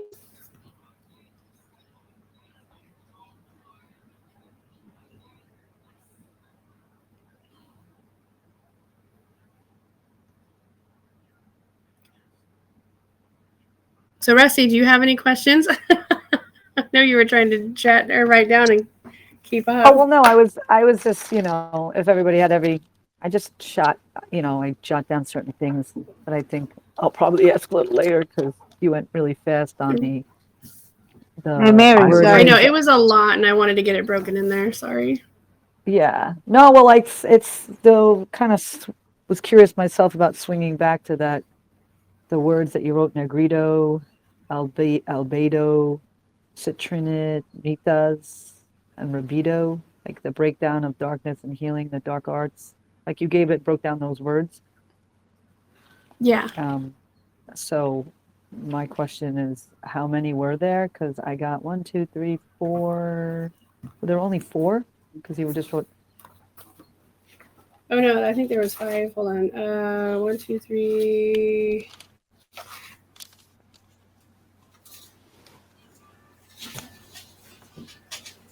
Which went into like what house that our zodiac is, where we came into, which I found that was Yes. interesting. Oh, here it is.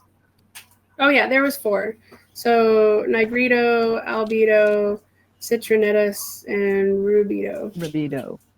Okay. Rubido, which means completion Yeah. All right. I got all that. or Perfect. inner And this one? transformation.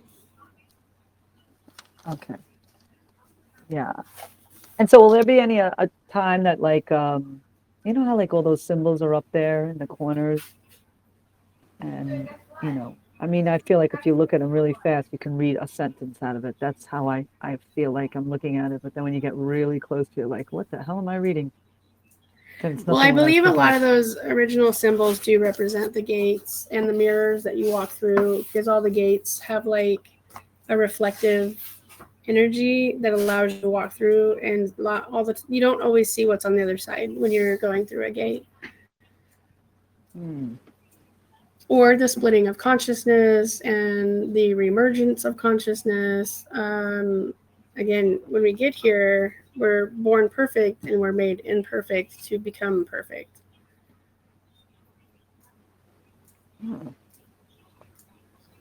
Okay. Jacqueline had a real quick question. Huh?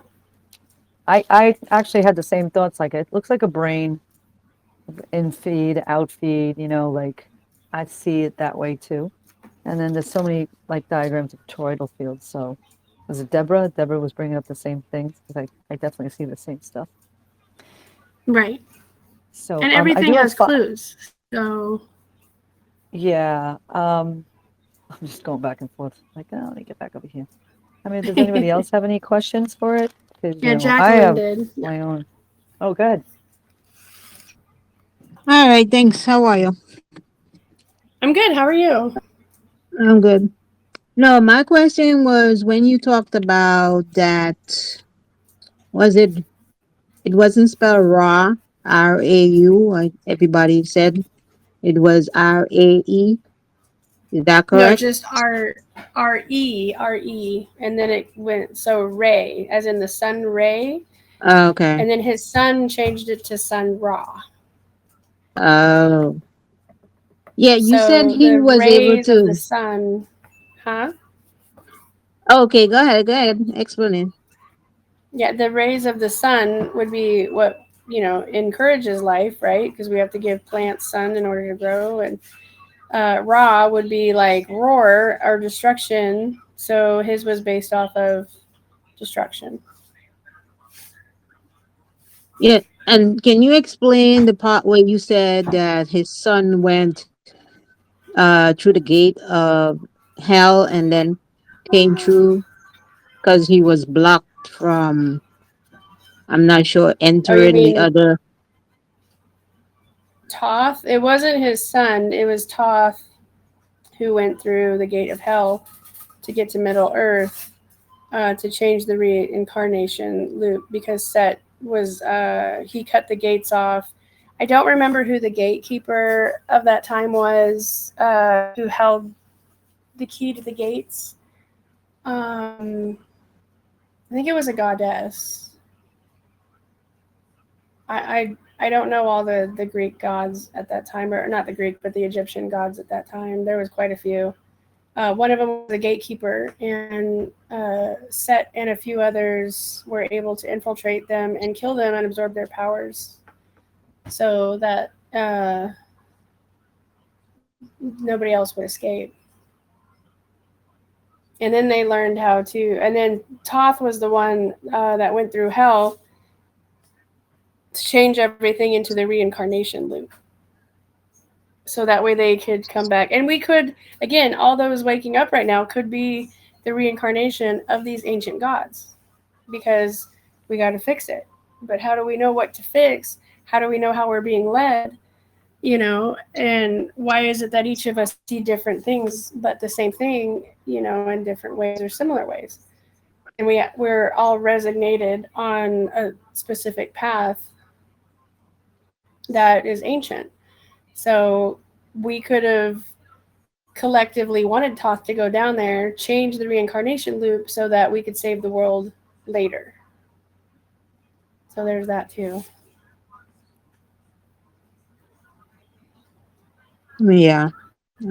You mentioned the trees. You have to, like, if you're in a forest and you touch the trees and ask for permission, because the tree's been here years and years and years ago. So Right. how do you get that?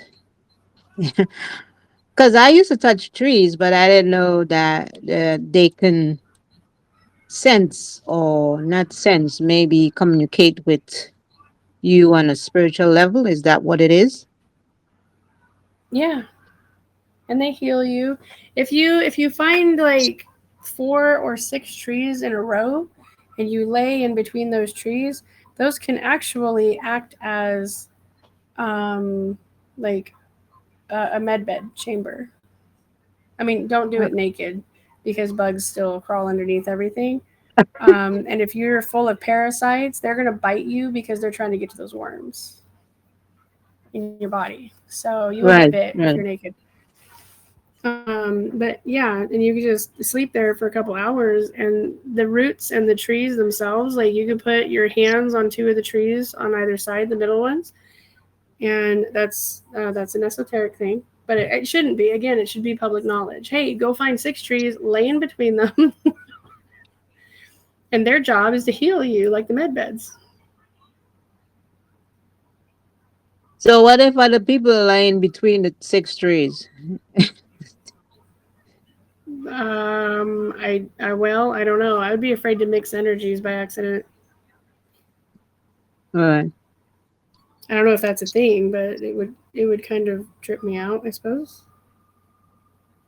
No, you can go in the park and find trees, but I'm just saying there's other people who might be laying down in that specific area. You may not find 6 trees. You might find 1 or 2. Yeah. Right. Yeah. All right. That's my question. Oh, listen, would you be able to put those words that you mentioned? Because I wasn't able to write them down. Or somebody can put it in there. Yeah, I'm gonna clean up my notes because, like I said, I spent all week trying to put these notes together in 47 pages where I can read it, but it does. I don't think you guys can read it. So I want to go back in and just kind of make it to where it's like readable, and then okay. I'll post it. Yeah, All right. Cool. because it's a lot, but I was pulling information from like all different like books and stuff. Again, The Secret, the Forbidden, and some of the stuff that's in there wasn't much in the I would say in the way of the space portal that I have access to. I mean, there was, but it doesn't talk about inner Earth that much. All right. Thanks. Mary, what was really refreshing about this is when we talk about inner Earth, it's like, it's like, oh, you know, who's living there, who you're. But the fact that this is like basically a map for ascension and consciousness just really resonated with me, and I thank you so much for doing all that hard work and putting up and giving us all that information.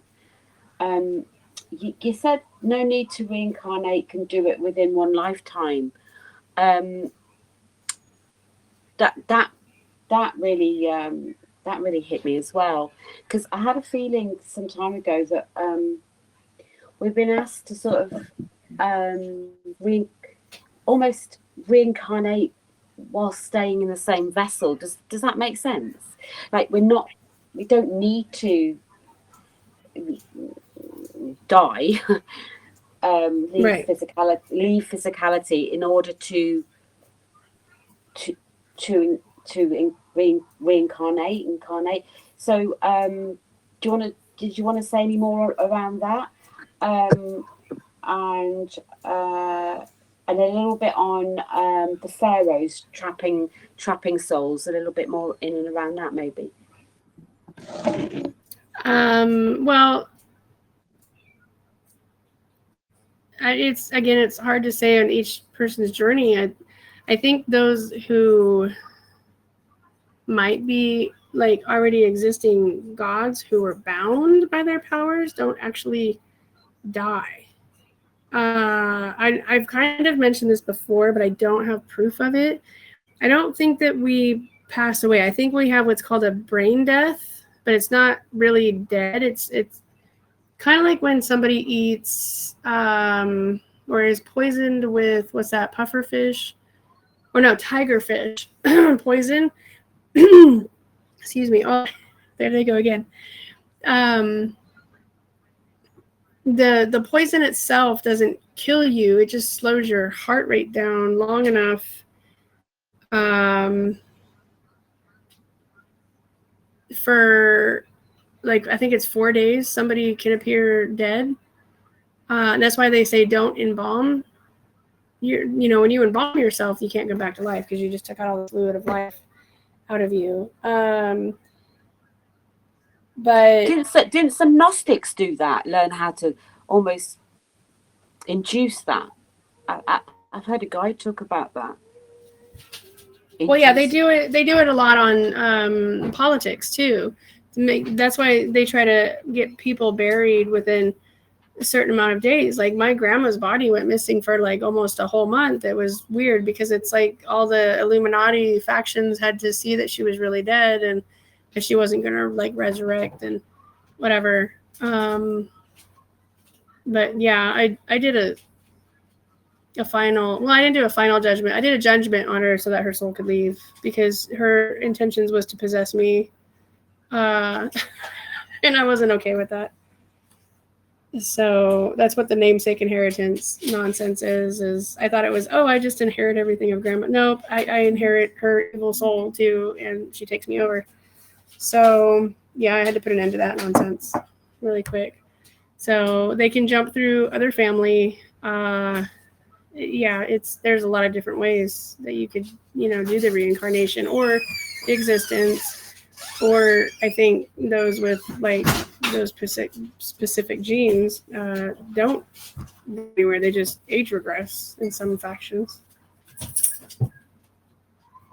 But maybe where we're going with ascension, they won't be able to do that anymore.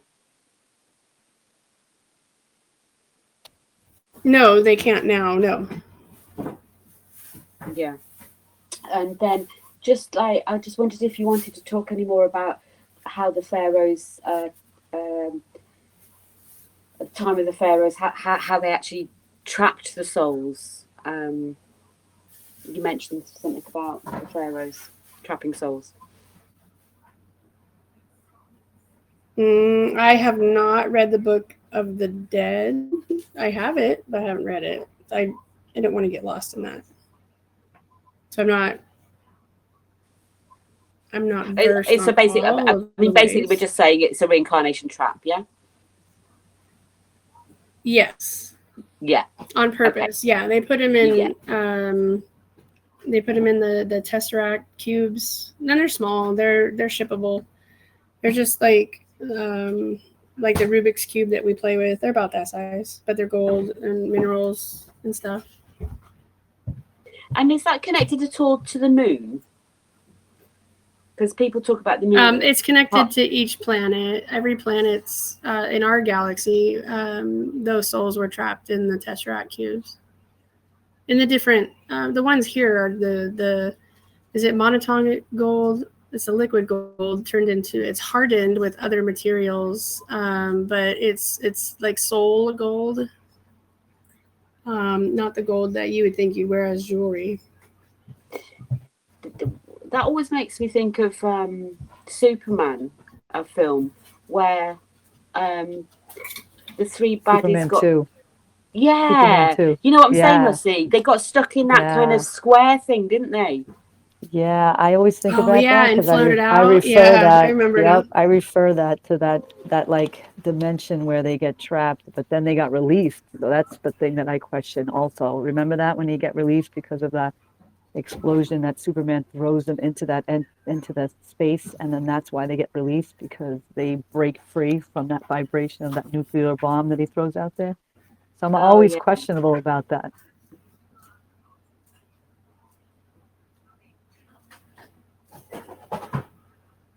Okay, that's all. That's me done. Thanks, Mary. You're welcome.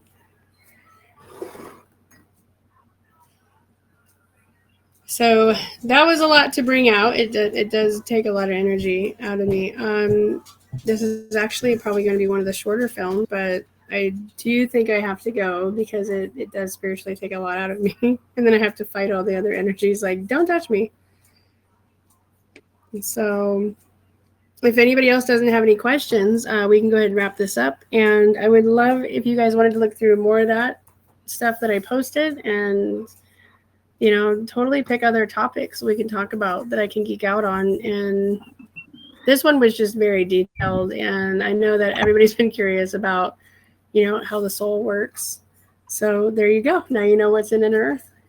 Mary, I have a question, but I just want to put it out there. And if you don't want to answer it right now, that's okay. But I get forgetful. So if I don't answer it, I might forget to do this. But first off, comment that S. Oh gosh, I've been drawing that my whole life. I didn't know that's the S you were talking about.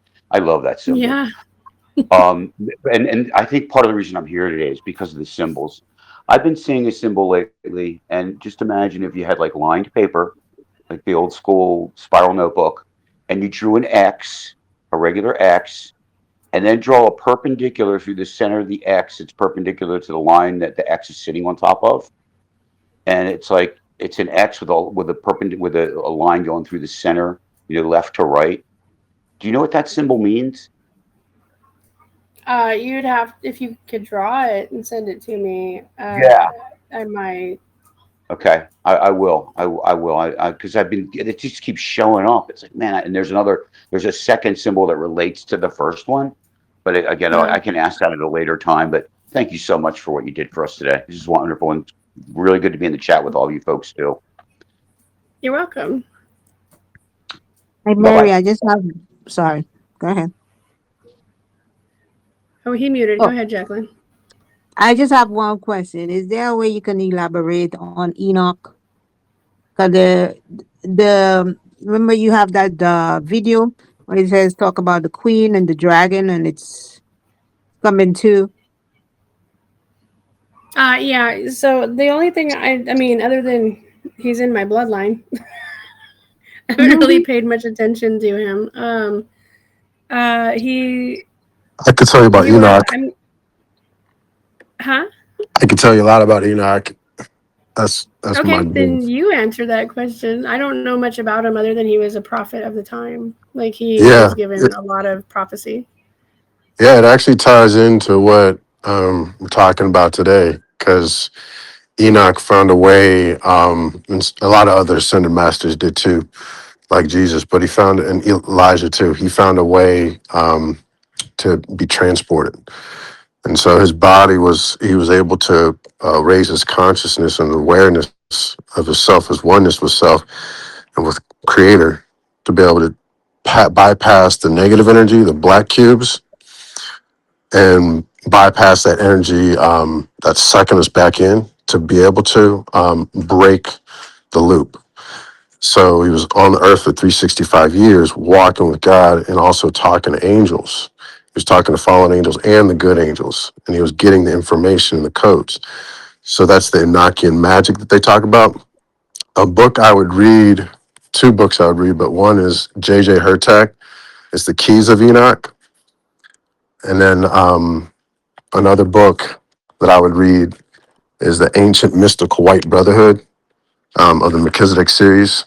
So it's sort of marrying, I think Mary was talking about like our religious underpinnings are like more philosophical, moral, and like the keys, they help us line up like both the sciences of the Egyptian brotherhoods and also like our Christ-like, like Israelitish sort of moral standing with Creator to unite creation with the experiential, spiritual things that actually break us out of this 3D dimension. So, but yeah, those two books I would highly suggest. Okay. Thank you. Well, the only question that I did write down for Marlene, she asked about how did the ancestors survive the reset, 1500 reset, and Oh yeah, I she remember wrote that. that. Yeah, I think she wrote it in a different like thread, and then that's why I was like, I caught it. But yeah, I think she wrote it in two threads then. So I don't know if that's continue on how like some of these people hid in the way he just spoke about how Enoch hid. How did the rest of them? Did they hide themselves too? That's not my follow up question with hers too. They become keys. So just like Mary said, everybody becomes like, that's why everybody's different. They have their own frequency and their own strand. Like my other brother, like everybody has the gifts and their underpinnings of where they come from, all that stuff. Enoch became, everybody has the ability to become the key. Like Mary was saying, everybody has the ability to change things. They became the particular frequency that God showed them, which became a portal. So they became one with the Merkaba. That's where the Merkaba, that's why I'm fascinated with the Nazi symbol and the Merkaba. And the other brother said something about it being like the other side of it. That's an interesting thought. I have to look into that because that makes sense. But anyways, they found out how to ride the chariots of fire. So that's why Elijah knew when he was about to go up, he was telling Elisha, look, I know when I'm about to go up. He was phasing in and out of this 3D realm. If you look in the Bible, it's telling us the keys. And even Philip, when he baptized the Ethiopian eunuch, he was taken by the Holy Spirit to another place in Samaria. So it's all throughout the Bible. People are traveling by way of Merkaba. Enoch did it. Elijah did it. So anyways, it's in there, but we just got to look for it. And Yeah, everybody's like got to, yeah. I have that book, and it's got like a also like crib notes to it, and there's only certain sections that I've read because I haven't been 100% drawn to it. But I'll be like, it's funny. I just read 169 yesterday, and in that book, I don't even know why, but that's funny that you brought that up. There's only moments where I'm like, oh, I need to read it. So it's almost built like a Bible in some way, but yeah, it's very detailed. Oh, you talking about the J.D. Hurtak? Yes. Yeah, it's a good book. But yeah, it takes some like kind of background understanding. That's a part of the journey. Everybody's at different parts, and so it'll catch them to remembering. I read Marlena's question as being, how did the Adam and Eve bloodlines continue after the 1500 reset? I think she's asking, did they go to inner Earth? No, they just took the children. What do you mean they took the children? Mhm. Where? Wherever, like, okay, so when my grandpa was in the Masons, they bought this particular property because it was supposed to be what was going to survive the flood of the flooding of LA or down south. because we live this is on a floodplain. So we were going to have beachfront property. But it didn't happen, so LA's still there. And so they just knew where to go. We can't take everybody, so they just wiped out the adults and took the children. That's very interesting because that's in the ending of the movie, Knowing, where they take the 2 children and the rest of the place just blows up.